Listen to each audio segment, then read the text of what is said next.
ಭಾರತಕ್ಕೆ ಅತ್ಯುನ್ನತ ಆಸ್ಕರ್ ಪ್ರಶಸ್ತಿಯ ಗರಿ ಈಗ ದಿ ಎಲಿಫೆಂಟ್ ವಿಸ್ಪರಸ್ ಸಾಕ್ಷ್ಯಚಿತ್ರಕ್ಕೆ ಆಸ್ಕರ್ ಗರಿ ಆದ್ರೆ ಮತ್ತೊಂದು ಕಡೆ ಈಗಾಗಲೇ ನಾಟು ನಾಟು ಸಾಂಗ್ಗೆ ದಿ ಬೆಸ್ಟ್ ಒರಿಜಿನಲ್ ಸಾಂಗ್ ಅನ್ನುವಂತಹ ಆಸ್ಕರ್ ಗರಿ ಸಿಕ್ಕಿದೆ. ಡಾಕ್ಯುಮೆಂಟರಿಯ ವಿಚಾರಕ್ಕೆ ನಾವು ನೋಡೋದಾದ್ರೆ ಶಾರ್ಟ್ ಸಬ್ಜೆಕ್ಟ್ ವಿಭಾಗದಲ್ಲಿ ಪ್ರಶಸ್ತಿಯನ್ನ ದಿ ಎಲಿಫೆಂಟ್ ವಿಸ್ಪರಸ್ ಸಾಕ್ಷ್ಯಚಿತ್ರ ಪಡೆದುಕೊಂಡಿದೆ. ಒರಿಜಿನಲ್ ಸಾಂಗ್ ವಿಭಾಗದಲ್ಲಿ RRR ನಾಟು ನಾಟು ಸಾಂಗ್ ಇತ್ತು. ಈಗ ಆಸ್ಕರ್ ಪ್ರಶಸ್ತಿಯನ್ನ ಪಡೆದುಕೊಂಡಿದ್ದು ನಾಟು ನಾಟು ಸಾಂಗ್ಗೆ ಆಸ್ಕರ್ ಅವಾರ್ಡ್ ಸಿಕ್ಕಿದೆ.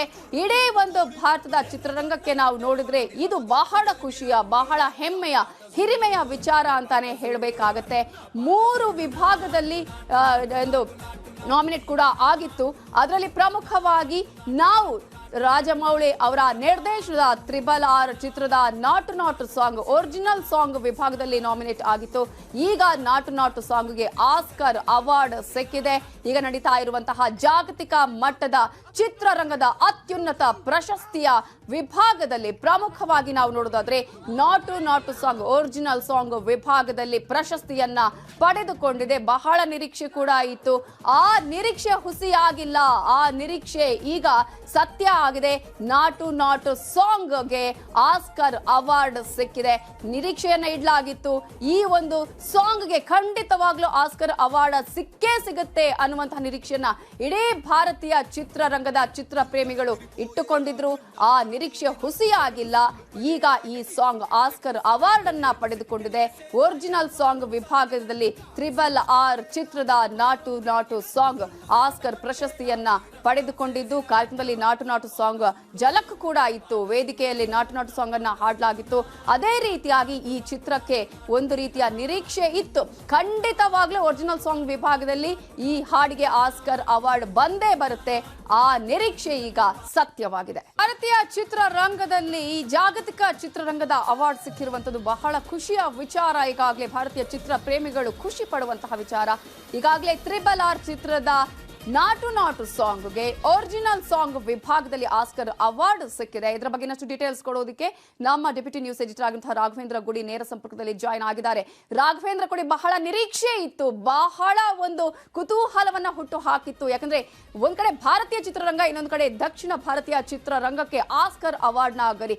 ಈ ಚಿತ್ರದ ಹಾಡಿನ ಮೇಲೆ ಒರಿಜಿನಲ್ ಸಾಂಗ್ ವಿಭಾಗದಲ್ಲಿ ಆಸ್ಕರ್ ಅವಾರ್ಡ್ ಅನ್ನ ಗೆದ್ದೇ ಗೆಲ್ಲುತ್ತ ಅನ್ನುವಂತಹ ನಿರೀಕ್ಷೆ ಯಾವ ರೀತಿಯಾಗಿತ್ತು, ಈಗ ಅವಾರ್ಡ್ ಸಿಕ್ಕಿರುವ ವಿಚಾರಕ್ಕೆ ಸಂಬಂಧಪಟ್ಟಾಗಿ ಡೀಟೇಲ್ಸ್ ಕೊಡೋದಾದ್ರೆ.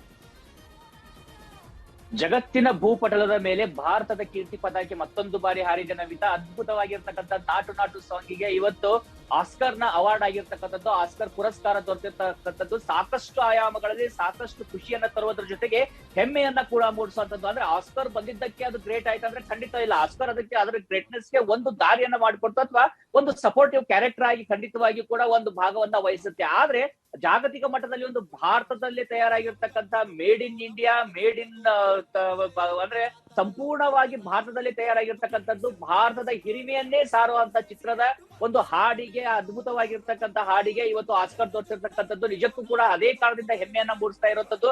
ಆ ಒಂದು ಅಟ್ಮಾಸ್ಫಿಯರ್ ಅನ್ನ ಗಮನಿಸಬೇಕು. ಅಲ್ಲಿ ಇರ್ತಕ್ಕಂಥ ಅಟ್ಮಾಸ್ಫಿಯರ್ ಅನ್ನ ನವಿತಾ ಈ ಯಾವಾಗ ನಾಟು ನಾಟುಗೆ ಘೋಷಣೆ ಆಗುತ್ತೋ ಈ ಸಾಂಗಿಗೆ ಆಸ್ಕರ್ ದೊರೆತಿದೆ ಅಂತ ಇಡೀ ಆಡಿಟೋರಿಯಂ ಎದ್ದು ನಿಲ್ಲುತ್ತೆ, ಚಪ್ಪಾಳೆಯನ್ನ ಹಾಕುತ್ತೆ. ಪ್ರತಿಯೊಬ್ರು ಕೂಡ ಅದಕ್ಕೆ ಒಂದು ಬೆಂಬಲವನ್ನ ಕೊಡ್ತಾರೆ, ಕರತಾಡನವನ್ನ ಮಾಡ್ತಾರೆ. ಯಾಕಂದ್ರೆ ಆ ಒಂದು ಸಾಂಗ್ ನ, ಆ ಹಾಡಿನ, ಆ ಒಂದು ಸಿನಿಮಾದ ಇಂಪ್ಯಾಕ್ಟ್ ಆ ರೀತಿಯಾಗಿದೆ. ಅಂದ್ರೆ ಇದು ಭಾರತದ ಒಬ್ಬ ಸ್ವತಂತ್ರ ವೀರರು, ಸ್ವತಂತ್ರಕ್ಕಾಗಿ ಹೋರಾಟ ಮಾಡಿದಂತ ಇಬ್ಬರು, ಅಲ್ಲೂರಿ ರಾಮರಾಜು ಇರ್ಬೋದು ಅಥವಾ ಇವೆರಡು ಒಂದು ಕುಮರಡು ಭೀಮ ಇರ್ಬೋದು, ಅವ್ರಿಬ್ರು ಕೂಡ ಯಾವ ರೀತಿಯಾಗಿ ಒಂದು ಹೋರಾಟವನ್ನ ವಿಭಿನ್ನವಾಗಿ ಮಾಡಿದ್ರು. ಅವರಿಬ್ರು ಒಟ್ಟಾಗಿ ಸೇರಿದ್ರೆ ಏನಾಗುತ್ತೆ ಅಂತ ಒಂದು ಕಾಲ್ಪನಿಕ ಕಥೆಯನ್ನ ಇಲ್ಲಿ SS ರಾಜಮೌಳಿ ಅವರು ಒಂದು ಹೆಣದಿದ್ರು. ಅದನ್ನೇ ಒಂದು ತೆರೆ ಮೇಲೆ ಕೂಡ ತರಲಾಗಿತ್ತು. ಅದರ ಒಂದು ಭಾಗವಾಗಿ ಈ ಹಾಡನ್ನ ಬಳಸ್ಕೊಳ್ಳಲಾಗಿತ್ತು. ಆ ಹಾಡಿಗೆ ಇವತ್ತು ಆಸ್ಕರ್ ದೊರೆತಿರುವಂತದ್ದು ಒಂದು ಕಲೋನಿಯಲ್ ಮೆಂಟಾಲಿಟಿಯಲ್ಲಿ ಇವತ್ತು ಯಾರು ನರಳ್ತಾ ಇದಾರಲ್ಲ ಅಂತವ್ರಿಗೂ ಕೂಡ ಒಂದು ಸಂದೇಶವನ್ನ ಕೊಡುವಂತದ್ದು. ಜೊತೆಗೆ ಇದು ಭಾರತ ಅಂದ್ರೆ ಸ್ಲಮ್ಗಳ ರಾಷ್ಟ್ರ, ಅಥವಾ ಅಲ್ಲಿ ಭಾರತ ಅಂದ್ರೆ ಅಲ್ಲಿ ಸ್ಲಮ್ಗಳು ಇರ್ತಕ್ಕಂಥದ್ದು, ಅತ್ಯಂತ ಬಡತನ ಇರ್ತಕ್ಕಂಥದ್ದು, ಹೀನಾಯ ಸ್ಥಿತಿಯಲ್ಲಿ ಇರ್ತಕ್ಕಂಥದ್ದಂತ ಭಾರತದ ಬಡತನವನ್ನ ಮಾರ್ಕೆಟಿಂಗ್ ಮಾಡಿ, ಭಾರತದ ಬಡತನವನ್ನ ಇಡೀ ರಾಷ್ಟ್ರ ವಿಶ್ವಾದ್ಯಂತ ಬಿಂಬಿಸಿ ಭಾರತದಲ್ಲಿ ಒಂದರಲ್ಲೇ ಬಡತನ ಇದೆ ಅಂತ ತೋರಿಸಿಕೊಟ್ಟು ಆಸ್ಕರ್ ಅನ್ನ ಪಡೆದಂತದ್ದಲ್ಲ. ಇದು ಬದಲಾಗಿ ಭಾರತದ ಹಿರಿಮೆಯನ್ನ, ಇಲ್ಲಿರ್ತಕ್ಕಂಥ ಸಾಂಸ್ಕೃತಿಕ ಗರಿಮೆಯನ್ನ, ಭಾರತದ ಒಂದು ಭವ್ಯತೆಯನ್ನ ಸಾರ್ತಾ, ಭಾರತದ ಅಂದ್ರೆ ವೀರತ್ವವನ್ನ, ಇಲ್ಲಿರ್ತಕ್ಕಂಥ ವೀರರನ್ನ ಅಥವಾ ಅಂದ್ರೆ ವೀರರಿಗೆ ದೊಡ್ಡ ಮಟ್ಟದಲ್ಲಿ ಒಂದು ಬೆಂಬಲವನ್ನ ಕೊಡ್ತಾ ಭಾರತ ಹೇಗೆ ಹೋರಾಟವನ್ನ ಮಾಡ್ತು, ಭಾರತದ ಸಂಸ್ಕೃತಿ ಏನು, ಇಲ್ಲಿ ಶ್ರೀರಾಮನ ಪಾತ್ರ ಏನು, ಇಲ್ಲಿ ಭೀಮನ ಪಾತ್ರ ಏನು, ಈ ರೀತಿಯಾಗಿ ವಿಭಿನ್ನವಾದಂತಹ ಒಂದು ಕಥಾ ಹಂದರವನ್ನ ಹೆಣೆದು ಬಿಂಬಿಸಿದಂತ ಈ ಚಲನಚಿತ್ರದ ಒಂದು ಭಾಗ ಈ ನಾಟು ನಾಟು ಹಾಡು. ಆ ಹಾಡಿಗೆ ಇವತ್ತು ವಿಶ್ವ ಮನ್ನಣೆ ದೊರೆತಿದೆ. ಆಲ್ರೆಡಿ ನಾವು ನೋಡ್ತಾ ಇದ್ವಿ, ವಿಶ್ವಾದ್ಯಂತ ಸಾಕಷ್ಟು ಜನ ಫ್ಯಾನ್ಸ್ ಗಳಿದ್ದಾರೆ. ಪ್ರತಿಯೊಬ್ರು ಕೂಡ ಒಂದಿಲ್ಲ ಒಂದು ಬಾರಿ ಈ ಒಂದು ನಾಟು ನಾಟು ಹಾಡಿಗೆ ಹೆಜ್ಜೆಯನ್ನ ಹಾಕುವಂತ ಪ್ರಯತ್ನವನ್ನ ಮಾಡಿದಂತವ್ರೆ. ಅದಕ್ಕೆ ಮತ್ತಷ್ಟು ಒಂದು ಗರಿಮೆ ಮೂಡಿಸೋ ರೀತಿಯಾಗಿ ಈಗ ಆಸ್ಕರ್ ದೊರೆತಿರ್ತಕ್ಕಂಥದ್ದು. ಅದೇ ಒಂದು ವಿಚಾರವಾಗಿ ಇವತ್ತು ಇಡೀ RRR ತಂಡ ಏನಿದೆ ಅವರು ಅಲ್ಲಿ ಬೀಡನ್ನ ಬಿಟ್ಟಿದ್ದಾರೆ. ಇವತ್ತು ಆಸ್ಕರ್ ಒಂದು ಪ್ರಶಸ್ತಿ ಪುರಸ್ಕಾರ ಸಮಾರಂಭದಲ್ಲಿ ಅಲ್ಲಿ SS ರಾಜಮೌಳಿ ಇದ್ದಾರೆ, ಅಲ್ಲಿ ಕಿರ್ವಾಣಿ ಇದ್ದಾರೆ. ಅದೇ ರೀತಿಯಾಗಿ ನೋಡೋದಾದ್ರೆ ಈ ಹಾಡುಗಳನ್ನ ಹಾಡದಂತವ್ರು ಇದ್ದಾರೆ, ಸಿಂಗರ್ಸ್ ಇದ್ದಾರೆ, ಹಾಡನ್ನ ಬರೆದಂತವ್ರು ಇದ್ದಾರೆ. ಜೊತೆಗೆ ಅದರ ಜೊತೆಗೆ ಇಡೀ ಒಂದು ಚಿತ್ರತಂಡ ಇದೆ. ಆ ಚಿತ್ರತಂಡದ ಭಾಗವಾಗಿ ಆಸ್ಕರ್ ನಲ್ಲಿ ನೆರೆದಿರ್ತಕ್ಕಂಥ ಪ್ರತಿಯೊಬ್ಬ ದೊಡ್ಡ ಸ್ಟಾರ್ಸ್ ಗಳು, ಅವ್ರು ಯಾವುದೇ ಭಾಷೆಯ ಸ್ಟಾರ್ಸ್ ಗಳಿರ್ಲಿ, ಪ್ರತಿಯೊಬ್ರು ಕೂಡ ಈ ಹಾಡನ್ನ ಆಸ್ವಾದಿಸ್ತಾ ಇದ್ದಾರೆ, ಹೆಮ್ಮೆಯನ್ನ ಪಡ್ತಾ ಇದ್ದಾರೆ, ಇದನ್ನೊಂದು ಸೆಲೆಬ್ರೇಟ್ ಮಾಡ್ತಾ ಇದ್ದಾರೆ. ಅದು ಮುಖ್ಯವಾಗಿರ್ತಕ್ಕಂಥದ್ದು. ಯಾಕಂದ್ರೆ ಈ ಅವಾರ್ಡ್ ಘೋಷಣೆಗೂ ಮುನ್ನ ಅಲ್ಲಿ ಒಂದು ಲೈವ್ ಪರ್ಫಾರ್ಮೆನ್ಸ್ ಆಗುತ್ತೆ. ಆ ಲೈವ್ ಪರ್ಫಾರ್ಮೆನ್ಸ್ ಗೆ ಇಡೀ ಒಂದು ಆಡಿಟೋರಿಯಂ ಏನಿದೆ ಒಂದು ಸ್ಟ್ಯಾಂಡಿಂಗ್ ಓವೇಶನ್ ಅನ್ನ ಕೊಡುತ್ತೆ, ನಿಂತು ಕರತಾಡನವನ್ನ ಮಾಡ್ತಾರೆ. ಅಲ್ಲೂ ಕೂಡ ಸಿಳ್ಳೆಗಳು ಕೇಳುತ್ತೆ. ಯಾಕಂದ್ರೆ ಯಾವುದೇ ಸಿನಿಮಾ ಇರ್ಲಿ, ಅದು ಹಾಲಿವುಡ್ ಇರ್ಲಿ ಅಥವಾ ಅದು ಭಾರತದ ದೇಶದ ಯಾವುದೇ ಭಾಷೆ ಚಿತ್ರರಂಗ ಇರ್ಲಿ, ಅದು ಕನ್ನಡ ಚಿತ್ರರಂಗ ಇರ್ಲಿ, ತೆಲುಗು ಚಿತ್ರರಂಗ ಇರ್ಲಿ, ಪ್ರತಿಯೊಬ್ಬರ ಒಂದು ಅಪೇಕ್ಷೆ ಏನಂದ್ರೆ ಚಿತ್ರ ಅಂದ್ರೆ ಆ ಥಿಯೇಟರ್ ಅಲ್ಲಿ ನಡೆದಿರ್ತಕ್ಕಂಥ ಜನ ಸಿಳ್ಳೆಯನ್ನ ಹೊಡಿಬೇಕು, ಚಪ್ಪಾಳೆಯನ್ನ ಹೊಡಿಬೇಕು. ಅದು ಯಾವ ದುಡ್ಡಿಗೂ ಕೂಡ ಅದನ್ನು ಸಮಸವಾಗಂತದ, ಅದಕ್ಕಿಂತ ದೊಡ್ಡ ಮಟ್ಟದ ಒಂದು ತೃಪ್ತಿಯನ್ನು ತರುವಂತದ್ದು. ಅಂತ ತೃಪ್ತಿಯ ಕ್ಷಣ ಇವತ್ತು ಲೈವ್ ನಲ್ಲೇ ನೋಡೋಕೆ ಸಿಕ್ತು. ಹೀಗಾಗಿ ಒಂದು ಇಡೀ ಹಾಲಿವುಡ್ ಏನಿದೆ ಅಥವಾ ಇಡೀ ಒಂದು ಪ್ರಶಸ್ತಿ ಪುರಸ್ಕಾರ ಸಮಾರಂಭ ಏನಿದೆ ಒಂದು ಎನರ್ಜೈಸ್ ಆಗಕ್ಕೆ. ಯಾಕಂದ್ರೆ ನಾವು ಸಾಮಾನ್ಯವಾಗಿ ಆಸ್ಕರ್ ಪ್ರಶಸ್ತಿ ಪುರಸ್ಕಾರ ಸಮಾರಂಭಗಳನ್ನ ನೋಡ್ತಾ ಇರ್ತೀವಿ, ಅಲ್ಲಿ ಚಿಕ್ಕ ಪುಟ್ಟ ಡ್ರಾಮಾಗಳು ಇರ್ತವೆ ಅನ್ನೋದನ್ನ ಬಿಟ್ರೆ ದೊಡ್ಡ ಮಟ್ಟದ ಸೆಲೆಬ್ರೇಷನ್ ಆಗ್ಲಿ ಅಥವಾ ಹಂಗಾಮ ಆಗ್ಲಿ, ಈ ರೀತಿಯಾಗಿ ಒಂದು ಖುಷಿಯನ್ನ ಹಂಚ್ಕೊಳ್ಳೋದಾಗ್ಲಿ, ಸಿಳ್ಳೆ ಚಪ್ಪಾಳೆಗಳು ಕೇಳೋದು ಅಂದ್ರೆ ರೇರೆಸ್ಟ್ ಆಫ್ ರೇರ್ ಥಿಂಗ್ಸ್ ಆಗಿರುತ್ತೆ. ಆ ರೇರೆಸ್ಟ್ ಆಫ್ ರೇರ್ ಥಿಂಗ್ ಇವತ್ತು ನಾಟು ಹಾಡಿನ ಕಾರಣದಿಂದ ಹೆಮ್ಮೆಯ ಭಾರತೀಯ ಚಲನಚಿತ್ರ, ಹೆಮ್ಮೆಯ ತೆಲುಗು ಚಲನಚಿತ್ರ ಅದರ ಮೂಲಕವಾಗಿ ಆಗಿರ್ತಕ್ಕಂಥದ್ದು. ಯಾಕಂದ್ರೆ ನಾವು ನೋಡ್ತಾ ಇದ್ವಿ ಇತ್ತೀಚಿನ ದಿನಗಳಲ್ಲಿ ಅದು ದಕ್ಷಿಣ ಭಾರತದ ಚಲನಚಿತ್ರಗಳಿದೆ. ನಮ್ಮ ಕನ್ನಡದ KGF ಇರ್ಬೋದು, ಚಾರ್ಲಿ ಇರ್ಬೋದು, ಕಾಂತಾರ ಇರ್ಬೋದು, ಅವು ಬಾಕ್ಸ್ ಆಫೀಸ್ ನಲ್ಲಿ ಮತ್ತೆ ಸಾಕಷ್ಟು ಪ್ರಶಸ್ತಿ ಪುರಸ್ಕಾರ ಸಮಾರಂಭಗಳಲ್ಲಿ ಹೆಸರುಗಳನ್ನ ಮಾಡ್ತಾ ಇದ್ದದ್ದು. ಅದೇ ರೀತಿಯಾಗಿ ತೆಲುಗು ಚಿತ್ರರಂಗದ ಸಿನಿಮಾಗಳಿರ್ಬೋದು, ಅದು ಕೂಡ ದೊಡ್ಡ ಮಟ್ಟದಲ್ಲಿ ಬಾಕ್ಸ್ ಆಫೀಸ್ ನಲ್ಲೂ ಕಲೆಕ್ಷನ್ ಮಾಡ್ತಾ ಇದ್ದಾವೆ.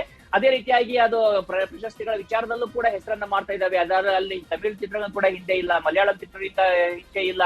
ಈಗ ಅಂದ್ರೆ ಈ ಒಂದು ಭಾರತ ಚಿತ್ರರಂಗ ಅಂದ್ರೆ ಕೇವಲ ಹಿಂದಿ ಅಂತಕ್ಕಂಥ ಒಂದು ಮೊನೋಪಲಿ ಏನಿತ್ತ, ಮೊನೋಪಲಿಯನ್ನ ಮುರಿಯೋದಕ್ಕೂ ಕೂಡ ಇತ್ತೀಚಿನ ದಿನಗಳಲ್ಲಿ ದೊಡ್ಡ ಮಟ್ಟದ ಯಶಸ್ಸನ್ನ ಒಂದು ಕಾಣಿಕೆಯನ್ನ ರಾಜಮೌಳಿ ಕೊಟ್ಟಿರುವಂತದ್ದು. ಅವರ ಆ ಒಂದು ಕಷ್ಟಪಟ್ಟಿದ್ದೇನಿತ್ತು. ಯಾಕಂದ್ರೆ ಒಂದು ಬಾರಿ ಒಂದು ಇಂಟರ್ವ್ಯೂ ನಲ್ಲಿ ಹೇಳ್ತಾ ಇದ್ರು, ಜೂನಿಯರ್ NTR ಮತ್ತೆ ರಾಮ್ ಚರಣ್ ಮಾತನಾಡ್ತಾ ಹೇಳ್ತಾ ಇದ್ರು, ಈ ಹಾಡಿನ ಚಿತ್ರೀಕರಣ ಅದು ಎಷ್ಟು ಕಷ್ಟಕರ ಆಗಿತ್ತಂದ್ರೆ ರಾಕ್ಷಸ ಅಂತ ಕರಿತಾ ಇದ್ರು. ಅಂದ್ರೆ ಪ್ರೀತಿಯಿಂದ ಕರೆದು ಕೂಡ ಅಷ್ಟು ಕೆಲಸವನ್ನ ಮಾಡಿಸಿದ್ರು. ನಮ್ಮ ಹತ್ರ ಒಂದು ಸ್ಟೆಪ್, ಒಂದು ಚಿಕ್ಕ ಒಂದು ಫ್ರಾಕ್ಷನ್ ಆಫ್ ಸೆಕೆಂಡ್ ಅಲ್ಲಿ ಬಂದು ಹೋಗೋ ಸ್ಟೆಪ್ ನ ಸರಿಯಾಗಿ ಬರ್ದೇ ಇದ್ದಾಗ ಅದು ಮತ್ತೊಂದು ಬಾರಿ ರೀಟೇಕ್ ಅಂತ 70ಕ್ಕೂ ಹೆಚ್ಚು ಬಾರಿ ರಿಟೇಕ್ ಅನ್ನ ಮಾಡಿಸಿ ಕೊನೆಗೆ ಇದನ್ನ ಓಕೆ ಅಂತಾರೆ ರಾಜಮೌಳಿ. ಅಂದ್ರೆ ಒಂದು ಇಲ್ಲಿ ನಟರು ಆಗಿರ್ತಕ್ಕಂಥವ್ರು ತಮ್ಮ ಸ್ಟಾರ್ಸ್ ಗಳಾಗದೆ ನಟರಾಗಿ ಸಂಪೂರ್ಣವಾಗಿ ಒಬ್ಬ ನಿರ್ದೇಶಕನಿಗೆ ಸರೆಂಡರ್ ಆದಾಗ ಎಂತ ಒಂದು ಅದ್ಭುತವಾದಂತ ಕಲಾಕೃತಿ ಸಿಗುತ್ತೆ ಅನ್ನೋದಕ್ಕೂ ಇದು ಉದಾಹರಣೆ ಆಗಿದೆ. ಜೊತೆಗೆ ಒಬ್ಬ ನಿರ್ದೇಶಕ ತನ್ನ ಕಲ್ಪನೆ ಏನಿದೆ, ತನ್ನ ಒಂದು ಇಮ್ಯಾಜಿನೇಷನ್ ಇದೆ, ಅದನ್ನ ಒಂದು ನೇರವಾಗಿ ತೆರೆ ಮೇಲೆ ತಂದಾಗ ಅದು ಎಂತ ಅದ್ಭುತವಾಗಿ ಕಾಣುತ್ತೆ ಅನ್ನೋದಕ್ಕೂ ಕೂಡ ಇದು ಒಂದು ಕಾರಣ ಆಗುತ್ತೆ. ಇನ್ನೊಂದು ಕನ್ನಡಿಗರು ಕೂಡ ಹೆಮ್ಮೆ ಪಡುವಂತ ಕ್ಷಣ ಇದು. ಈಗ ಕಿರ್ವಾಣಿ ಇರ್ಬೋದು, ರಾಜಮೌಳಿ ಇರ್ಬೋದು, ಮೂಲತಃ ಅವರು ಕನ್ನಡ ನೆಲದಿಂದಲೇ ಬಂದಂತವ್ರು. ಹೀಗಾಗಿ ಈ ಒಂದು ನಿಟ್ಟಿಂದ ನೋಡಿದ್ರೆ ಇಡೀ ಭಾರತ ಒಂದಿಲ್ಲ ಒಂದು ರೀತಿಯಿಂದ ಸಾಂಸ್ಕೃತಿಕವಾಗಿ ಕೂಡ ಹೆಮ್ಮೆ ಪಡುವಂತ ಒಂದು ಕ್ಷಣ ಇದ್ದು ಒಂದು ಬಾರಿ ನಾವು ತಿಳ್ಕೊಳ್ಬೇಕು, ಆಸ್ಕರ್ ಸಿಕ್ಕಿದ್ದಕ್ಕೆ ಇದು ಗ್ರೇಟ್ ಆಗಿಲ್ಲ, ಬದಲಾಗಿ ಇದು ಆಲ್ರೆಡಿ ಗ್ರೇಟ್ ಆಗಿದೆ. ಅದಕ್ಕೆ ಒಂದು ಚಿಕ್ಕದಾಗಿರ್ತಕ್ಕಂಥ ಅಂದ್ರೆ ಒಂದು ಸಪೋರ್ಟಿಂಗ್ ರೂಲ್ ಆಗಿ ಕೂಡ ಇವತ್ತು ಆಸ್ಕರ್ ಕಾಣಿಸ್ಕೊಳ್ತಾ ಇದೆ. ಎಸ್, ಮಾತನಾಡಿಸ್ತಾ ಹೋಗ್ತೀನಿ ರಾಘವೇಂದ್ರ ಗುಡಿ. ಈಗ ಈ ಒಂದು ಕ್ಷಣ ಯಾವ ರೀತಿಯಾಗಿತ್ತು, ಆ ಸಂಭ್ರಮ ಹೇಗಿತ್ತು, ಅವಾರ್ಡ್ ಅನ್ನ ಅನೌನ್ಸ್ ಮಾಡುವಂತಹ ಸಂದರ್ಭದಲ್ಲಿ ಅಲ್ಲಿದ್ದಂತಹ ಇಡೀ ತಂಡದವರು ಯಾವ ರೀತಿಯಾಗಿ ಖುಷಿಯನ್ನ ಹಂಚಿಕೊಂಡ್ರು, ವೇದಿಕೆ ಮೇಲೆ ಆ ಒಂದು ಕ್ಷಣ ಇದೆಯಲ್ಲ, ಅವರು ಅವಾರ್ಡ್ ತೆಗೆದುಕೊಳ್ಳುವಂತಹ ಕ್ಷಣ ಇದೆಯಲ್ಲ, ಅದು ಯಾರು ಕೂಡ ಮರೆಯೋದಕ್ಕೆ ಸಾಧ್ಯ ಇಲ್ಲ. ಅವಿಸ್ಮರಣೀಯ ಕ್ಷಣ ಹೇಗಿತ್ತು ನೋಡ್ಕೊಂಡ್ ಬರೋಣ. ಇದೇ ವಿಚಾರಕ್ಕೆ ಸಂಬಂಧಪಟ್ಟ ಹಾಗೆ ಮಾತನಾಡೋಕೆ ನಮ್ಮ ಜೊತೆ ಈಗ ಸಂಗೀತ ನಿರ್ದೇಶಕರಾಗಿರುವಂತಹ ಗುರುಕಿರಣ್ ಅವರೀಗ ಫೋನ್ ಸಂಪರ್ಕದಲ್ಲಿದ್ದಾರೆ. ನಮಸ್ತೆ sir, good morning. Good morning sir. ಬಹಳ ಖುಷಿಯ ವಿಚಾರ ನಮ್ಗೆಲ್ಲರಿಗೂ ಕೂಡ ಅಂತ ಹೇಳಿ, ಮೊದಲನೇದಾಗಿ ನೀವ್ ಏನ್ ಹೇಳೋದಕ್ಕೆ ಬಯಸ್ತೀರಿ? ಅಲ್ಲ, ಜಗತ್ತಲ್ಲಿ ಭಾರತದ ಒಂದು ಹಾಡಿಗೆ ಈ ತರದ ಒಂದು ಅವಾರ್ಡ್ ಅಂತ ರೆಕಗ್ನಿಷನ್ ಸಿಕ್ಕಿದಾಗ ಡೆಫಿನೆಟ್ ಆಸ್ ಎನ್ ಇಂಡಿಯನ್ ನಾನು ತುಂಬಾ ಪ್ರೌಡ್, ತುಂಬಾ ಖುಷಿ ಆಗ್ತಾ ಇದೆ, ತುಂಬಾ ಖುಷಿ ಆಗುತ್ತೆ. ಯಾಕಂದ್ರೆ ಅದು ದಕ್ಷಿಣ ಭಾರತದ ಒಂದು ಹಾಡಿಗೆ ಸಿಕ್ಕಿದ್ದು ಒಂದು ಹಿಸ್ಟಾರಿಕಲ್ ಇವೆಂಟ್ ಇದು. ತುಂಬಾ ಕಮ್ಮಿ ಈ ಜಗತ್ತಲ್ಲಿ ಇಷ್ಟು ದೇಶಗಳಿದ್ದಾವೆ, ಇಷ್ಟು ಇದ್ರಲ್ಲಿ ನಮ್ಮ ಹಾಡಿಗೆ ಸಿಗೋದು ತುಂಬಾ ಖುಷಿ ಆಗುತ್ತೆ. ನಿಜ, ಯಾಕಂದ್ರೆ ಬಹಳ ನಿರೀಕ್ಷೆ ಇತ್ತು. ಒಂದು ನಮ್ಮ ದಕ್ಷಿಣ ಭಾರತ ಚಿತ್ರರಂಗವನ್ನು ನಾವು ಈಗಾಗಲೇ ನಾವು ನೋಡ್ತಾ ಇದ್ದೀವಿ. ಬೇರೆ ಬೇರೆ ಬೇರೆ ಬೇರೆ ಚಿತ್ರಗಳಲ್ಲೂ ಕೂಡ ನಾವು ಯಾವ ರೀತಿಯಾಗಿ ಇಡೀ ವಿಶ್ವದಾದ್ಯಂತ ಮನೆ ಮಾತಾಗ್ತಾ ಇದೆ ಅನ್ನುವಂಥದ್ದು. ಬಟ್ ಇಂತಹ ಒಂದು ಅತ್ಯುತ್ತಮ ಜಾಗತಿಕ ಮನ್ನಣೆಯನ್ನ ಪಡಿತಾ ಇರುವಂಥದ್ದು ಭಾರತ ಚಿತ್ರರಂಗ ಮಾತ್ರ ಅಲ್ಲ, ದಕ್ಷಿಣ ಭಾರತದ ಚಿತ್ರಗಳು ಕೂಡ ಈ ರೀತಿಯಾಗಿ ಹಾಲಿವುಡ್ ಅನ್ನು ಮೆಟ್ಟಿ ನಿಲ್ಲುವಂತಹ ರೀತಿಯ ಪ್ರಯತ್ನ ಮಾಡ್ತಾ ಇದೆ ಅಂತ ಹೇಳಿದ್ರೆ, ಪ್ರಮುಖವಾಗಿ ಇನ್ನೊಂದು ಖುಷಿ ವಿಚಾರಪ್ಪ ಏನಂತ ಹೇಳಿದ್ರೆ, ನಮ್ಮ ಕನ್ನಡಿಗರ ನಿರ್ದೇಶಕರು ಕನ್ನಡ ನಾಡಿನ ಪುತ್ರ ಅನ್ನುವಂಥದ್ದು ಕೂಡ ಖುಷಿಯ ವಿಚಾರ ಅಂತ. ಹೌದು, ಇವನ್ ಸಂಗೀತ ನಿರ್ದೇಶಕರು ಸಂಗೀತ ನಿರ್ದೇಶಕರು ಇಬ್ರು ಕನ್ನಡ ಮೂಲದವರು. ಐ ಥಿಂಕ್ ನಮ್ಮ ಮಾಡಿದವರು ಕನ್ನಡ ಮೂಲದವ್ರೆ, ಹಾಡನ್ನು ಅಂದ್ರೆ ಪ್ರೋಗ್ರಾಮ್ ಮಾಡಿದವರು ಕನ್ನಡ ಮೂಲದವ್ರೆ. ಸೊ ಜಾಸ್ತಿ ಕನ್ನಡಿಗರು ಇರೋದು. ಅದಕ್ಕಿಂತ ನಾನು ಹೇಳೋದು, ಅದು ಒಂದು ಸಾಂಗ್ ಒಂದು ಟೋಟಲ್ ಔಟ್ಪುಟ್ ಬಂದಿದ್ದಲ್ಲ. ಇವನ್ ನಮ್ಮ ಅದರಲ್ಲಿ ಕುಣಿದವರು ಒಬ್ರು ಕನ್ನಡ ಮೂಲದವ್ರೆ. ನಮ್ಮ ಜೂನಿಯರ್ NTR ನಮ್ಮ ಕುಂದಾಪುರ. ಹೌದು. ಸೊ ಅವರು ಕನ್ನಡ ಮೂಲದವರು. ಸೊ ಎಲ್ಲ ಜಾಸ್ತಿ ಕನ್ನಡ ಮೂಲದವರು ಇರೋ ಹಾಡು. ಆಮೇಲೆ ಎಲ್ಲದಕ್ಕಿಂತ ಒಂದು ಹಾಡು ನಮ್ಗೆ ಇವತ್ತಿಗೂ ನನ್ನ ಹಾಡು ಅಂತ ಕೇಳಿದ ತಕ್ಷಣ ಇಬ್ರು ಕುಣಿಯೋದು ನೆನಪಾಗತ್ತೆ, ಆ ಟೋಟಲ್ ಸೆಟಪ್ ನೆನಪಾಗುತ್ತೆ, ಬ್ಯಾಕ್ ಡ್ರಾಪ್ ಆಗ್ಲಿ, ಕೊರಿಯೋಗ್ರಫಿ, ಪ್ರತಿಯೊಬ್ರು ಈ ಹಾಡಿಗೆ ಕಂಗ್ರಾಚುಲೇಟ್ ಅಂದ್ರೆ ಅಭಿನಂದನೆಗಳ ಸಲ್ಲಿಸಬೇಕು ಎಲ್ರಿಗೂ. ಅಂದ್ರೆ ಹಾಡಲ್ಲಿ ಇದ್ದವರು, ಹಾಡಿದವರು, ಕುಣಿದವರು. I think whole team is a celebration time for them. ಅವ್ರ ಜೊತೆ ನಾವು ಡೆಫಿನೆಟ್ ಆಗಿ ಅವರಿಗೆ ಜಾಸ್ತಿ ಸೆಲೆಬ್ರೇಟ್ ಮಾಡ್ತೀವಿ. ಎಕ್ಸಾಕ್ಟ್ಲಿ, ನಿಜ. ಯಾಕಂದ್ರೆ ಭಾರತೀಯ ಚಿತ್ರಗಳು ಯಾವ ರೀತಿಯಾಗಿದೆ, ಈ ರೀತಿಯಾಗಿ ನಾಮಿನೇಟ್ ಆಗುತ್ತಾ ಇಲ್ವಾ, ಚಿತ್ರಗಳಿಗೆ ಪ್ರಶಸ್ತಿ ಸಿಗುತ್ತಾ ಅನ್ನುವಂತಹ ಕಾಲ ಎಲ್ಲ ದೂರ ಹೋಗಿದೆ. ಈಗ ಏನಿದ್ರು ಕೂಡ ಸೆಲೆಬ್ರೇಷನ್ ಮೋಡ್ ಅಂತ ಹೇಳಿ, ಯಾಕಂದ್ರೆ ಇಂತಹ ಚಿತ್ರಗಳನ್ನ ಕೊಡೋದಕ್ಕೆ ಸಾಧ್ಯ ಆಗತ್ತೆ ಅನ್ನೋದಕ್ಕಿಂತ ಬೇರೆ ಖುಷಿಯ ವಿಚಾರ ಬೇಕಿಲ್ಲ ಅಂತ ಹೇಳಿ ಜವಾಬ್ದಾರಿ ಇನ್ನಷ್ಟು ಹೆಚ್ಚಿದೆ ಅಂತ ಅನ್ಸುತ್ತಾ? ಜವಾಬ್ದಾರಿ ಡೆಫಿನೆಟ್ ಆಗಿ ಹೆಚ್ಚಿದೆ. ಅದಕ್ಕಿಂತ ನಾನು ಹೇಳ್ಬೇಕು, ಕೆಲವೊಮ್ಮೆ ಇದು ಸೀಸನಲ್ ಅನ್ಸುತ್ತೆ. ಯಾಕಂದ್ರೆ ನಮ್ಗೆ ಭಾರತಕ್ಕೆ ಮಿಸ್ ವರ್ಲ್ಡ್ ಅಂತ ಬಂತು. ಅದು ಬಂದ ತಕ್ಷಣ ದ ಹೋಲ್ ವರ್ಲ್ಡ್ ಒಂದು ನಮ್ಮಲ್ಲಿ ಆಕ್ಚುಲಿ ಪಾಪ್ಯುಲೇಷನ್ ಜಾಸ್ತಿ ಇದೆ. ಫಿಲ್ಮ್ ಜಗತ್ತಲ್ಲಿ ಭಾರತದಲ್ಲಿ ಮಾಡೋ ಫಿಲ್ಮ್ ಯಾವ ದೇಶನೂ ಮಾಡಲ್ಲ ಪ್ರೊಡ್ಯೂಸರ್. ಆದ್ರೆ ಏನಾಗತ್ತೆ ಅಂದ್ರೆ ಯೂಶಲಿ ಆಸ್ಕರ್ ಅಥವಾ ಎಲ್ಲ ಜೂರಿ ಆಗ್ಲಿ, ಟೋಟಲ್ ಮೇಕಿಂಗ್ ಆಗ್ಲಿ ಸೆಕ್ಷನ್, ಅವ್ರ ಸಂಸ್ಕೃತಿ ಬೇರೆ, ಅವ್ರು ನೋಡೋ ರೀತಿನೇ ಬೇರೆ. ಬಟ್ ಅದನ್ನ ಯಾವತ್ತು ಇದನ್ನ ಒಪ್ಕೊಂಡ್ರು ಅಂದ್ರೆ ಇನ್ನ ಮುಂದೆ ಡೆಫಿನೆಟ್ ಆಗಿ ಭಾರತಕ್ಕೆ ಒಂದಷ್ಟು ಆಸ್ಕರ್ ಬರೋ ಸಾಧ್ಯತೆ ಇದೆ. ಎಸ್ ಹಾಗೆ ಸಂಪರ್ಕದಲ್ಲಿರಿ ಗುರುಕಿರಣ್ ಅವರೇ. ನಮ್ಮ ಜೊತೆ ಈಗ ಈ ಒಂದು ನಾಟು ನಾಟು ಸಾಂಗ್ ಏನಿದೆಯಲ್ಲ, ಇದನ್ನ ಕನ್ನಡಕ್ಕೆ ಈಗ ಯಾವ ರೀತಿಯಾಗಿ ತರ್ಜುಮೆ ಮಾಡಲಾಗಿತ್ತು, ಕನ್ನಡಕ್ಕೆ ಈ ಒಂದು ಹಾಡನ್ನ ಬರೆದಂತಹ ವರದರಾಜ್ ಅವರು ನಮ್ಮ ಜೊತೆ ಈಗ ಫೋನ್ ಸಂಪರ್ಕದಲ್ಲಿದ್ದಾರೆ. ನಮಸ್ತೆ, ಗುಡ್ ಮಾರ್ನಿಂಗ್, ಕಂಗ್ರಾಚುಲೇಷನ್ಸ್ ಮೊದಲಿಗೆ. ನಮಸ್ಕಾರ ಮೇಡಮ್, ಧನ್ಯವಾದಗಳು. ತುಂಬಾ ಖುಷಿ ಅನ್ಸುತ್ತೆ ನಮ್ಮ ಭಾರತಕ್ಕೆ, ನಮ್ಮ ಸೌತ್ ಇಂಡಿಯಾಗೆ, ನಾನು ವರ್ಕ್ ಮಾಡಿದಂತ ಒಂದು ಸಿನಿಮಾಗೆ ಆಸ್ಕರ್ ಅಂದ್ರೆ ಅತ್ಯುನ್ನತವಾದಂತಹ ಪ್ರಶಸ್ತಿ ಸಿನಿಮಾ ಮಟ್ಟಕ್ಕೆ ಆ ಪ್ರಶಸ್ತಿ ಬಂದಿರುವಂತದ್ದು ತುಂಬಾ ಖುಷಿ ಅನ್ಸುತ್ತೆ. ನನಗ್ ಕೂಡ ಏನ್ ಹೇಳ್ಬೇಕು ಅಂತ ಗೊತ್ತಾಗ್ತಿಲ್ಲ. ಎಷ್ಟು ನಿರೀಕ್ಷೆ ಇತ್ತು ನಿಮ್ಗೆ? ಮೇಡಮ್, ಎಲ್ಲೊಂದ್ ಕಡೆ ಹೋಪ್ ಇತ್ತು. ಗೋಲ್ಡನ್ ಗ್ಲೋಬ್ ಇವೆಲ್ಲ ಬಂದಾಗ ಇಡೀ ವರ್ಲ್ಡ್ ಅಲ್ಲಿ ಇಂತ ಒಂದೊಳ್ಳೆ ಸಿನಿಮಾನ ಮತ್ತೆ ಇಂತ ಒಂದೊಳ್ಳೆ ಒಂದು ಹಾಡನ್ನ ರೆಕಗ್ನೈಸ್ ಮಾಡ್ತಿದ್ದಾರೆ ಅನ್ನೋದೇ ಒಂದು ಸಂತೋಷ ಆಯ್ತು. ಸೊ ಅದು ಒಂದು ಎಲ್ಲೋ ನಮ್ಗೆ ಒಂದು ಆಶಾ ಕಿರಣನ ನಮ್ಗೆ ಕಲ್ಪಿಸೋ ತರ ಒಂದು ಅವಕಾಶ ಇತ್ತು. ಸೊ ಹಾಗಾಗಿ 90% ಹೋಪ್ ಇತ್ತು. ಇನ್ 10% ಅದ್ರ ಲೆಕ್ಕ ಮತ್ತೆ ಬೇರೆ ವಿಷಯಗಳೆಲ್ಲ ಇರ್ತಾವಲ್ಲ, ಸೊ ಅದ್ರ ಮೇಲೆ ಡಿಪೆಂಡ್ ಆಗಿದೆ ಅಂತದ್ದು. ಆದ್ರೆ ಇವತ್ತು ಬಂದಿರೋಂಥದ್ದು ನಿಜಕ್ಕೂ ತುಂಬಾನೇ ಖುಷಿ ಮತ್ತೆ ಹೆಮ್ಮೆ ಅಂತ ವಿಚಾರ ಅಂತ ಹೇಳ್ಬೋದು. ನೀವು ಹೇಳಿದ ಹಾಗೆ ಒಂದು ಜಾಗತಿಕ ಮಟ್ಟದ ಅತ್ಯುನ್ನತ ಪ್ರಶಸ್ತಿ ಸಿಗ್ತಾ ಇದೆ. ಅದು ಭಾರತೀಯ ಚಿತ್ರರಂಗ, ದಕ್ಷಿಣ ಭಾರತದ ಚಿತ್ರರಂಗಕ್ಕೆ ಒಂದು ರೀತಿಯಾದಂತಹ ಇನ್ನೂ ಹೆಚ್ಚಿನ ಜವಾಬ್ದಾರಿಯನ್ನ ನೀಡುವಂತಹ ಒಂದು ಅವಾರ್ಡ್ ಅಂತಾನೆ ಹೇಳಬೇಕಾಗತ್ತೆ ಇಲ್ಲಿ ಅಂತ. ಖಂಡಿತ ಮೇಡಮ್, ಇದನ್ನ ಹೆಚ್ಚಿಗೆ ಜವಾಬ್ದಾರಿ ನಮ್ಮ ದಕ್ಷಿಣ ಭಾರತದ ಅಥವಾ ಭಾರತದ ಒಂದು ಚಲನಚಿತ್ರ ರಂಗಕ್ಕೆ ಒಂದು ಮೈಲಿಗಲ್ಲಾಗ್ಬೋದು, ಮತ್ತೆ ನಮ್ಗೊಂದು ಬೆಂಚ್ ಮಾರ್ಕ್ನ ಕ್ರಿಯೇಟ್ ಮಾಡ್ಕೊಟ್ಟಿದೆ. ಮುಂದೆ ಬರೋಂತ ಸಿನಿಮಾಗಳ ಒಂದು ಸ್ಟ್ಯಾಂಡರ್ಡ್ ನಾವು ಬೆಳೆಸ್ಕೋಬೇಕಾಗುತ್ತೆ. ಇದೇ ರೀತಿ ಕ್ವಾಲಿಟಿ ಆಫ್ ಮೂವೀಸ್ ಮತ್ತೆ ಹಾಡುಗಳನ್ನ ಮಾಡ್ಬೇಕಾಗಿ ಬರುತ್ತೆ. ಇದು ನಿಜಕ್ಕೂ ತುಂಬಾ ಒಂದು ಒಳ್ಳೆಯ ಬೆಳವಣಿಗೆ ಅಂತ ಹೇಳ್ಬೋದು. ಎಸ್, ಹಾಗೆ ಸಂಪರ್ಕದಲ್ಲಿ ವರದರಾಜ್ ಅವರೇ. ಗುರುಕಿರಣ್ ಅವರೇ, ಈಗಾಗಲೇ ನಾವು ಮಾತಾಡಿದ ಹಾಗೆ ಒಂದು ರೀತಿಯಾಗಿ ಇಷ್ಟು ದಿನಗಳ ಕಾಲ ನಾವು ಅನ್ಕೊಳ್ತಾ ಇದ್ವಿ ಈ ಹಾಡು ಈ ರೀತಿಯಾಗಿ, ಈ ಹಾಡು ಈ ತರ ಬರಬಹುದು, ನಮ್ಮ ಕಲ್ಪನೆಗಳು ಅಂತ ಹೇಳಿ. ಬಟ್ ಇಂತಹ ಹಾಡುಗಳನ್ನ ಬರೆಯುವಂತ ಸಂದರ್ಭ ಒಬ್ಬ ಸಂಗೀತ ನಿರ್ದೇಶಕರಾಗಿ ಏನೇನೆಲ್ಲ ನೀವು ಯೋಚನೆ ಮಾಡ್ತೀರಿ ಅಂತ? ಡೆಫಿನೆಟ್ ಆಗಿ ಆಸ್ಕರ್ ಸಿಗುತ್ತೆ ಅಂತ ಯೋಚನೆ ಮಾಡಿದ ಹಾಡಲ್ಲ ಇದು. ಅದು ಯಾರು, ಯಾಕಂದ್ರೆ ಭಾರತದಲ್ಲಿ ಯಾರು ಮಾಡುವಾಗ್ಲೂ ಆಸ್ಕರ್ ಎಕ್ಸ್ಪೆಕ್ಟೇಷನ್ಸ್ ಅಂತೂ ಡೆಫಿನೆಟ್ ಆಗಿ ಇರಲ್ಲ. ಕಾರಣ ಜೂರಿ, ನಾನು ಹೇಳೋದು ಜೂರಿ ಯಾವತ್ತು ಭಾರತೀಯ ಯೂಶುವಲಿ ಭಾರತೀಯರನ್ನ ಅಥವಾ ಭಾರತೀಯ ಫಿಲ್ಮ್ ಅನ್ನ ಇದನ್ನ ಸ್ವಲ್ಪ ತುಚ್ಛವಾಗಿ ನೋಡೋ ಒಂದು ಯೂಶುವಲಿ ಕ್ರಮ ಇದೆ ಆ ಕಡೆ. ಬಟ್ ಇದು ಡೆವಲಪ್ಮೆಂಟ್ ನಾನು ಹೇಳ್ಬಹುದು, ಇನ್ನೂ ಮಜಾ ಇರುತ್ತೆ. ಇನ್ನು ಡೆಫಿನೆಟ್ ಆಗಿ ಇಂಡಿಯನ್ ಫಿಲ್ಮ್ಸ್ ಅನ್ನ ಸ್ವಲ್ಪ ಜಾಸ್ತಿ, ಯಾಕಂದ್ರೆ the amount of films Indian ಬರೋಷ್ಟು ಯಾವುದೂ ಇಲ್ಲ. ಈವನ್ ಕ್ವಾಲಿಟಿ ಅಷ್ಟೇ.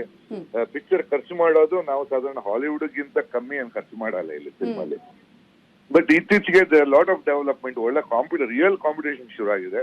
ಪೋಸ್ಟ್ ಕೊರೋನಾ ಯಾವತ್ತು ನೆಟ್ಫ್ಲಿಕ್ಸ್ ಇಂದ ಆರಂಭ ಆಯ್ತಾ, ಜನ ಎಲ್ಲ ಅಂದ್ರೆ ಗ್ಲೋಬಲ್ ಫಿಲ್ಮ್ಸ್ ಗೆ ಅಭ್ಯಾಸ ಆಗಿ, so expectation of film definite ಆಗಿ ಇನ್ನ ಜಾಸ್ತಿ ಇರುತ್ತೆ. ಸೊ ಇನ್ನ ಒಳ್ಳೆ ಕತೆ, ಒಳ್ಳೆ ಕ್ವಾಲಿಟಿ ಫಿಲ್ಮ್ಸ್ ಅನ್ನ ಎಕ್ಸ್ಪೆಕ್ಟ್ ಮಾಡ್ತಾರೆ. ವರದರಾಜ್ ಅವರೇ, ನಿಮ್ಗೆ ಈ ಒಂದು ಸಾಂಗ್ ಅನ್ನ ಕನ್ನಡಕ್ಕೆ ತರ್ಜುಮೆ ಮಾಡಿ ಕೊಡಬೇಕು ಅನ್ನುವಂತಹ ಸಂದರ್ಭದ ಕ್ಷಣ ಯಾವ ರೀತಿ ಆಗಿತ್ತು? ಅದನ್ನ ಹೇಗೆ ನೀವು ನೆನಪಿಸ್ಕೊಳ್ಳೋದಕ್ಕೆ ಬಯಸ್ತೀರಿ? ಮೇಡಮ್, ಇದು ಆಕ್ಚುಲಿ ಮೊದಲು ತೆಲುಗು ವರ್ಷನ್ ರೆಡಿ ಆಗಿತ್ತಲ್ವಾ, ಅದಾದ್ಮೇಲೆ ನನಗೆ ನಮ್ ಗುರುಗಳು ಚಂದ್ರಬೋಸ್ ಸರ್ ಅವರು ಇದನ್ನ ತೆಲುಗುಗೆ ಯಾರು ಒರಿಜಿನಲ್ ಸಾಂಗ್ ಬರ್ದಿದ್ದಾರೆ, ಅವ್ರಿಗೂ ನನಗೂ ತುಂಬಾ ಒಂದೊಳ್ಳೆ ಆತ್ಮೀಯವಾದ ಒಂದು ಸಂಬಂಧ ಇತ್ತು, ಗುರು ಶಿಷ್ಯರ ಸಂಬಂಧ.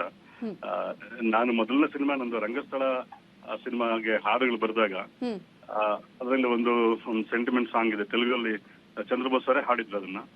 ಕನ್ನಡದಲ್ಲಿ ಕೂಡ ನಾನೇ ಹಾಡ್ತೀನಿ ಅಂತ ಹೇಳಿ ಮೊದಲನೇ ಬಾರಿಗೆ ಅವ್ರು ಕನ್ನಡದಲ್ಲಿ ಆ ಹಾಡನ್ನ ಹಾಡಿದ್ರು. ನಾನು ಬರೆದ ಮೊದಲ ಹಾಡು ಅವ್ರು ಹಾಡಿದಂತ ಮೊದಲ ಕನ್ನಡ ಹಾಡು ಆಗಿತ್ತದು. ಅದು ತುಂಬಾ ಆವಾಗಿಂದನೂ ನನಗೆ ಅವ್ರಿಗೆ ಒಂದು ಒಳ್ಳೆ ಆತ್ಮೀಯವಾದಂತ ಸಂಬಂಧ ಇತ್ತು. ಈ ಹಾಡಿದ ವಿಷಯಕ್ಕೆ ಬಂದಾಗ ನನಗೆ ಎಲ್ಲೆಲ್ಲಿ ಅನುಮಾನ ಬರ್ತಿತ್ತು, ನೇರವಾಗಿ ಅವ್ರಿಗೆ ಕಾಲ್ ಮಾಡಿ ಅವ್ರನ್ನ ಸಂಪರ್ಕ ಮಾಡಿ ಅದನ್ನ ಅರ್ಥ ತಿಳ್ಕೊಂಡು ಇದನ್ನ ಬರೆದಂತಹ ಒಂದು ಅನುಭವ ತುಂಬಾನೇ ಖುಷಿ ಕೊಡ್ತದೆ. ಜೊತೆಗೆ ನಮ್ಗೆ ಇಲ್ಲಿ ಮೂಲ ಬಂದಿದ್ದೇನಂತಂದ್ರೆ ಆ ಪದದ ಕುರಿತಾಗಿ ನಾಟು. ಈಗ ನಾಟು ಅಂತಂದ್ರೆ ಕನ್ನಡದಲ್ಲಿ ನಾವು ನಾಟಿ ಸ್ಟೈಲ್ ಅಂತ ಕರಿತೀವಿ, ನಾಟಿ ಅಂತೀವಲ್ಲ, ಆ ಪದನ ಬಳಸ ರಾಜಮೌಳಿ ಸರ್ ಇದ್ಕೊಂಡು ಇಲ್ಲ ಬೇಡ, ಅದು ಇಂಗ್ಲಿಷ್ ನ ನಾಟಿ ಹೊರಡ ತರ ಕೇಳಿಸುತ್ತೆ, ಇದಕ್ಕೆ ಸೂಟ್ ಆಗೋದಿಲ್ಲ, ಬೇರೆ ಏನಾದ್ರು ಆಲ್ಟರ್ನೇಟ್ ಇದೆಯಾ ಅಂತ ತುಂಬಾ ಬೇರೆ ಬೇರೆ ತರದೆಲ್ಲ ಪ್ರಯತ್ನ ಮಾಡಿ ನೋಡಿದ್ವಿ. ತುಂಬಾ ಕ್ಲೋಸ್ ಲಿಪ್ ಇರುತ್ತೆ, ಅಭಾಸ ಅನ್ಸ್ಬಾರ್ದು ನೋಡೋರಿಗೆ. ಆ ರೀತಿ ಕೀರವಾಣಿ ಸರ್ ಅವರು ಕೂಡ ಪರ್ಟಿಕ್ಯುಲರ್ ಆಗಿ ಇನ್ಸಿಸ್ಟ್ ಮಾಡಿ ಪ್ರಯತ್ನ ಮಾಡಿ ನೋಡಿದಾಗ ಕೊನೆಗೆ ಯಾವುದೇ ಆಲ್ಟರ್ನೇಟ್ ಸಿಗದೆ ಹೋದಾಗ ಅವ್ರು ಹೇಳಿದ್ರು, ನಿಮ್ಗೆ ಕನ್ನಡದ ಬಗ್ಗೆ ಪ್ರೀತಿ ಇದೆಯಲ್ವಾ ಅಂತ. ಸರ್, ಕನ್ನಡದ ಭಾಷೆ ತುಂಬಾ ಅಭಿಮಾನ ಇದೆ, ನಾನು ಕನ್ನಡ ಮೀಡಿಯಂ ಅಲ್ಲಿ ಓದಿ ಬಂದಂತವನು, ಕನ್ನಡ ಸಾಹಿತ್ಯ ತುಂಬಾ ಪ್ರೀತಿಯಿಂದ ಅಧ್ಯಯನ ಮಾಡಿದಂತವನು ಅಂತ ಹೇಳಿದಕ್ಕೆ, ನಿಮಗೆ ಭಾಷೆ ಬಗ್ಗೆ ಪ್ರೀತಿ ಇರೋದ್ರಿಂದ ಒಂದು ಹೊಸ ಪದ ಹುಟ್ಟು ಹಾಕ್ದಂಗೆ ಆಗುತ್ತೆ, ಯಾಕೆ ನೀವು ಪ್ರಯತ್ನ ಮಾಡಬಾರ್ದು, ಅದೇ ಪದನ ಯಾಕೆ ಬಳಸಬಾರ್ದು ಅಂತ ರಾಜಮೌಳಿ ಸರ್ ಹೇಳಿದಾಗ ಅದು ಸರಿ ಅನಿಸ್ತು. ಒಂದು ರೀತಿ ಇದನ್ನ ಸಿಲೆಬಲ್ ತರ, ಒಂದು ಮ್ಯೂಸಿಕಲ್ ಸಿಲೆಬಲ್ ತರ ಯೂಸ್ ಮಾಡಬಹುದು, ಮತ್ತೆ ಹೊಸ ಒಂದು ಪದದ ಅರ್ಥ ಕೂಡ ಕೊಟ್ಟಕ್ಕೆ ಹಾಗಾಗುತ್ತೆ. ಒಂದು ಹಳ್ಳಿ ಡ್ಯಾನ್ಸ್ಗೆ ನಾಟು ಡ್ಯಾನ್ಸ್ ಅನ್ನೋ ತರ ಅಂತ ಹೇಳಿ ಅದನ್ನ ಬಳಸಿದ್ದು ತುಂಬಾನೇ ಚೆನ್ನಾಗಿತ್ತು. ಈಗ ನೋಡುವಂತವ್ರಿಗೆ ಒರಿಜಿನಲ್ ಸಾಂಗ್ ಫೀಲ್ ಕೂಡ ಕೊಡುತ್ತೆ, ಒರಿಜಿನಲ್ ಕನ್ನಡ ಹಾಡು ಅನ್ನೋ ತರಾನೇ ಇರುತ್ತೆ, ಮತ್ತೆ ಮೂಲವಾದ ಒಂದು ಸಾಹಿತ್ಯಕ್ಕೆ ಎಲ್ಲೂ ಧಕ್ಕೆ ತರದಿರೋ ಹಾಗೆ ಅದರ ಒಂದು ಆ ಎಸೆನ್ಸ್ ನ ಫ್ಲೇವರ್ ನ ಉಳಿಸ್ಕೊಂಡು ಬರೆದಂತ ಹಾಡು ಮೇಡಮ್ ಆಕ್ಚುಲಿ ಅದು. ಮಾತಾಡ್ತೀನಿ ವರದರಾಜ್ ಅವರೇ, ಹಾಗೆ ಸಂಪರ್ಕದಲ್ಲಿರಿ. ಗುರುಕಿರಣ್ ಅವರು ಈಗಾಗಲೇ ಹೇಳಿದಾಗೆ ಪ್ರತಿ ಒಂದು ಕೂಡ ಇಂಪಾರ್ಟೆಂಟ್ ಆಗುತ್ತೆ, ಯಾಕಂದ್ರೆ ನಾವು ಆಸ್ಕರ್ ಒಂದು ಪ್ರಶಸ್ತಿ ಸಿಗುತ್ತೆ ಅಂತ ಹೇಳಿದ್ರೆ ನಾವು ಯಾವುದನ್ನು ಕೂಡ ನೆಗ್ಲೆಕ್ಟ್ ಮಾಡ್ಕೊಳ್ಳೋದಕ್ಕೆ, ಪ್ರತಿಯೊಂದು ಮೈನ್ಯೂಟ್ ಥಿಂಗ್ಸ್ ಕೂಡ ಬಹಳ ಇಂಪಾರ್ಟೆಂಟ್ ಆಗುತ್ತೆ. ಅವೆಲ್ಲವನ್ನ ನೋಡಿನೇ ಈ ರೀತಿಯಂತಹ ಪ್ರಶಸ್ತಿ ಸಿಗೋದು, ಇಲ್ಲದಿದ್ರೆ ಬೇರೆ ಬೇರೆ ರೀತಿಯಾಗಿ ಯಾವುದಕ್ಕೂ ಬೇಕಾದ್ರೂ ಸಿಗುವಂತಹ ಚಾನ್ಸಸ್ ಇರುತ್ತೆ ಅಂತ ಹೇಳಿ.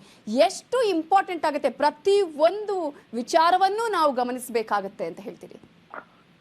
ಒಂದು ಹಾಡು ಹುಟ್ಟಿಗೆ ಒಂದಷ್ಟು ಎಲಿಮೆಂಟ್ಸ್ ಇರುತ್ತೆ. ಇದಾದ್ಮೇಲೆ ಒಂದು ಹಾಡು ಆದ್ಮೇಲೆ ಡೆಫಿನೆಟ್ ಆಗಿ ಅದ್ರ ಅರೇಂಜ್ಮೆಂಟ್ಸ್ ಆಗಲಿ, ಅದನ್ನ ಎಕ್ಸ್ಪ್ರೆಷನ್ ಆಫ್ ದ ಇನ್ಸ್ಟ್ರೂಮೆಂಟ್ಸ್, ಆಮೇಲೆ ಲಿರಿಕ್ಸ್ ಮೈನ್, ಅದೊಂದು ಲಿರಿಕ್ಸ್ ಆಗಲಿ, ಅಥವಾ ದ ಫೈನಲ್ ಮಿಕ್ಸ್ ಮಾಸ್ಟರ್ ಅಲ್ಲಿ ಸೌಂಡ್ ಕ್ವಾಲಿಟಿ ಹೆಂಗ್ ಹೊರಗಡೆ ಬರುತ್ತೆ. ಇದಾದ್ಮೇಲೆ ನಮ್ಮ ಡೈರೆಕ್ಟರ್ಸ್ ಹೆಂಗೆ ಅದನ್ನ ಕನ್ಸ್ಯೂಮ್ ಮಾಡ್ತಾರೆ, ಕೊರಿಯೋಗ್ರಾಫರ್ ಯಾವ ತರ ಎಕ್ಸಿಕ್ಯೂಟ್ ಮಾಡ್ತಾರೆ, ಇದು ಹೋಲ್ ಪ್ರಾಸೆಸ್ ಫೈನಲ್ ನಮ್ಗೆ ಎಷ್ಟು ಅದ್ ಮನ್ಸಿಗೆ ನಾಟೋದು ಅಂದ್ರೆ ಇಡೀ ಹಾಡಲ್ಲಿ ಎಲ್ಲಾ ಡಿಪಾರ್ಟ್ಮೆಂಟ್ ಚೆನ್ನಾಗಿ ಕೆಲಸ ಮಾಡಿದ್ರೆ ಮಾತ್ರ ಅಷ್ಟು ಇದಿರೋದು. ಇವನ್ ನಾನು ಹೇಳೋದು ನಾಟು ವಾಸ್ ವೆರಿ ಕ್ಯಾಚಿ ಲೈನ್. ಆಮೇಲೆ Chandrabose is a very senior lyricist.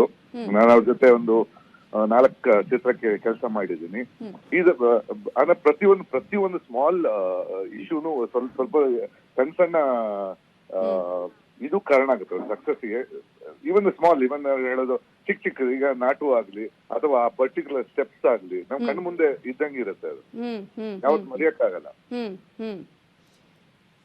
ನೀವು ಹೇಳಿದ ಹಾಗೆ ಪ್ರತಿ ಒಂದು ವಿಭಾಗವನ್ನು ನಾವು ಗಮನಿಸಬೇಕು. ಅದರಲ್ಲೂ ಇದು ಅವಾರ್ಡ್ ಅನ್ನ ಪಡ್ಕೊಂಡಿರೋದು original song, best original song ಅನ್ನುವಂತಹ ವಿಚಾರದಲ್ಲಿ. ನಾವು ಈಗ ಬೇರೆ ಬೇರೆ ವಿಭಾಗಗಳಲ್ಲಿ ಯಾವುದೋ ಒಂದು ಪ್ರಶಸ್ತಿ ಬಂತು, ಬೆಸ್ಟ್ ಆಕ್ಟರು ಅಥವಾ ಬೆಸ್ಟ್ ಆಕ್ಟ್ರೆಸ್ ಅನ್ನುವಂಥ ನೋಡ್ತೀವಿ.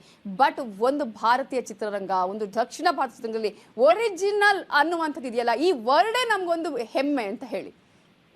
ಇಲ್ಲ, ಆಕ್ಚುಲಿ ಬೆಸ್ಟ್ ಒರಿಜಿನಲ್ ಸಾಂಗ್ ಅಂದ್ರೆ ದಟ್ಸ್ ವೇ ಆಫ್ ಗಿವಿಂಗ್. ಯಾಕಂದ್ರೆ OST ಅಂತೀವಿ, ಒರಿಜಿನಲ್ ಸೌಂಡ್ ಟ್ರ್ಯಾಕ್ ಅಂತೀವಿ.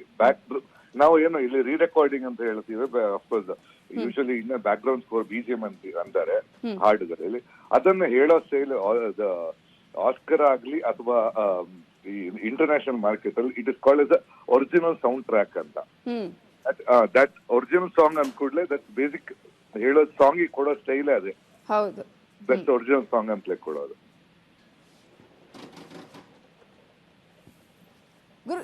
ಗುರುಕಿರಣ್ ಅವ್ರ, ಈಗ ನೀವೇ ಹೇಳ್ತಾ ಇದ್ರಿ ಅಂದ್ರೆ ಒಂದು ವಿಭಾಗ ಇದೆಯಲ್ಲ, ಈಗ ನಾವು ಈಗ 3 ವಿಭಾಗದಲ್ಲಿ ಪ್ರಶಸ್ತಿಯನ್ನ ಎಕ್ಸ್ಪೆಕ್ಟ್ ಮಾಡಿದ್ವಿ, ಅದರಲ್ಲಿ 2 ನಾವು ಪಡ್ಕೊಂಡಿದ್ವಿ. 2ರಲ್ಲಿ ಇನ್ನೊಂದು ಕಡೆ ನಾವು ಇದು ನಮ್ಮ ಇಡೀ ಒಂದು ಸಂಸ್ಕೃತಿಯನ್ನು ತೋರಿಸುವಂತಹ ಅಥವಾ ಇಡೀ ಒಂದು ಚಿತ್ರರಂಗ ಯಾವ ರೀತಿಯಾಗಿ ಬೆಳೀತಾ ಇದೆ ಅನ್ನೋದನ್ನು ತೋರಿಸುವಂಥ ಒಂದು ಕಡೆ ಆದರೆ, ಮತ್ತೊಂದು ಕಡೆ ಇಡೀ ನಮ್ಮ ಭಾರತದಲ್ಲಿ ಯಾವ ರೀತಿಯಾದಂತಹ ಸಂಪತ್ತಿದೆ, ವನ್ಯ ಸಂಪತ್ತಿದೆ, ಯಾವ ರೀತಿಯಾಗಿ ಪ್ರಾಣಿ ಪಕ್ಷಿಗಳನ್ನೂ ಕೂಡ ನಾವು ಪ್ರೀತಿಸಿ ಅವುಗಳ ಸಂಪತ್ತನ್ನು ಹೆಚ್ಚಿಸುವಂಥ ಪ್ರಯತ್ನ, ಅದಕ್ಕೂ ಕೂಡ ಅವಾರ್ಡ್ ಸಿಕ್ಕಿರುವಂಥದ್ದು. ಅದರ ಬಗ್ಗೆ ಏನು ಹೇಳೋದಕ್ಕೆ ಬಯಸ್ತೀರಿ? ಇಲ್ಲ, ಒಂದು ಇದು ಹಿಸ್ಟಾರಿಕಲ್ ಮೂವಿ ತರ ತೋರಿಸಿದ್ದಾರೆ. ಅದನ್ನ ಟೋಟಲ್ ಯಾವುದು ಇದೊಂದು ಕಾನ್ಸೆಪ್ಟ್, ಮೂವಿ ಕಾನ್ಸೆಪ್ಟ್ ಆಗ್ಲಿ, ಪರ್ಫಾರ್ಮೆನ್ಸ್ ಆಗ್ಲಿ, ಸಣ್ಣ ನಾನು ಹೇಳೋದು ಏನ್ ಗೊತ್ತಾ, ಸಾಂಗ್ ಅಲ್ಲಿ ಜಾಸ್ತಿ ನಮ್ಮನ್ನ ಎಫೆಕ್ಟ್ ಆಗೋದು ಇಮೋಷನ್. ಸಾಂಗ್ ಇದು ಇಮೋಷನ್. ಈ ಪರ್ಟಿಕ್ಯುಲರ್ ಈ ಚಿತ್ರನೂ ಅಷ್ಟೇ, ಒಂದು ಭಾರತೀಯತೆ ಉಳ್ಳ ಚಿತ್ರಕ್ಕೆ ಇಷ್ಟು ಭಾರತೀಯತೆ ಉಳ್ಳ ಚಿತ್ರಕ್ಕೆ ಕೊಡೋದೇ ದೊಡ್ಡ ವಿಷಯ. ಯಾಕಂದ್ರೆ ವೆಸ್ಟರ್ನ್ ಅನ್ಕೂಡ್ಲೆ ಯೂಶುವಲಿ ಏನ್ ಗೊತ್ತಾ, ಈಗ ಹಳೇದೊಂದು ಚಿತ್ರ ಕೊಟ್ಟಿದ್ರು, ಭಾರತವನ್ನು ತುಂಬಾ ಕೆಟ್ಟದಾಗಿ ತೋರಿಸಿದ್ರು ಒಂದು ಚಿತ್ರದಲ್ಲಿ. ಅದಕ್ಕೂ ಡೆಫಿನೆಟ್ ಆಗಿ ಅದಕ್ಕೆ ಯಾವ್ದೋ ಒಂದಷ್ಟು ಆಸ್ಕರ್ ಎಲ್ಲ ಬಂದಿತ್ತು ಆ ಚಿತ್ರಕ್ಕೆ. ಸೊ ಅದಕ್ಕಿಂತ ಅದನ್ನೆಲ್ಲ ಬಿಟ್ಟು ಇವತ್ತು ನಾವು ಒಂದು ಹೆಮ್ಮೆಯಿಂದ ಭಾರತ ಹೆಮ್ಮೆಯಿಂದ ಹೇಳೋ ಚಿತ್ರ, ಒಂದು ಆ ಚಿತ್ರಕ್ಕೆ ಇಂಟರ್ನ್ಯಾಷನಲ್ ಅವಾರ್ಡ್ ಸಿಗೋದು ಇವತ್ತು definitely it is historical. Yes, ನಿಜ. ಒಂದು ರೀತಿಯಾಗಿ ನಾವು ಎಲ್ಲರೂ ಕೂಡ ಹೆಮ್ಮೆ ಪಡುವಂತಹ, ಸಂಭ್ರಮ ಪಡುವಂತಹ ಒಂದು ವಿಚಾರ ಅಂತ ಹೇಳಿದ್ರೆ ಆಸ್ಕರ್ ಅವಾರ್ಡ್ ಅನ್ನ ಪಡ್ಕೊಂಡಿದೆ ಅಂತ ಹೇಳಿ ಇವಾಗಲೇ ಹೇಳ್ತಾ ಇದ್ರಿ. ಪ್ರತಿಯೊಂದು ವಿಚಾರವನ್ನ ಇಲ್ಲಿ ನೋಡಿದಂತಹ ಸಂದರ್ಭದಲ್ಲಿ ಅದರ ಹಿಂದಿರುವ ಶ್ರಮ ಏನು ಅನ್ನೋದು ಗೊತ್ತಾಗತ್ತೆ ಅಂತ ಹೇಳಿ. ಈ ಚಿತ್ರ ಯಾವಾಗ ಪ್ರದರ್ಶನಗೊಳ್ತು, ಇಡೀ ವಿಶ್ವದಾದ್ಯಂತ ಪ್ರದರ್ಶನಗೊಳ್ಳುವಾಗ್ಲೂ ಕೂಡ ಅದೇ ರೀತಿಯ ನಿರೀಕ್ಷೆ ಇತ್ತು ಅಂತ ಹೇಳಿ. ಯಾಕಂದ್ರೆ ವರ್ಲ್ಡ್ ವೈಡ್ ರಿಲೀಸ್ ಆದಾಗ್ಲೂ ಅಂಥದ್ದೇ ಒಂದು ಹಿರಿಮೆ ಸಿಕ್ಕಿದೆ ಈ ಚಿತ್ರಕ್ಕೆ.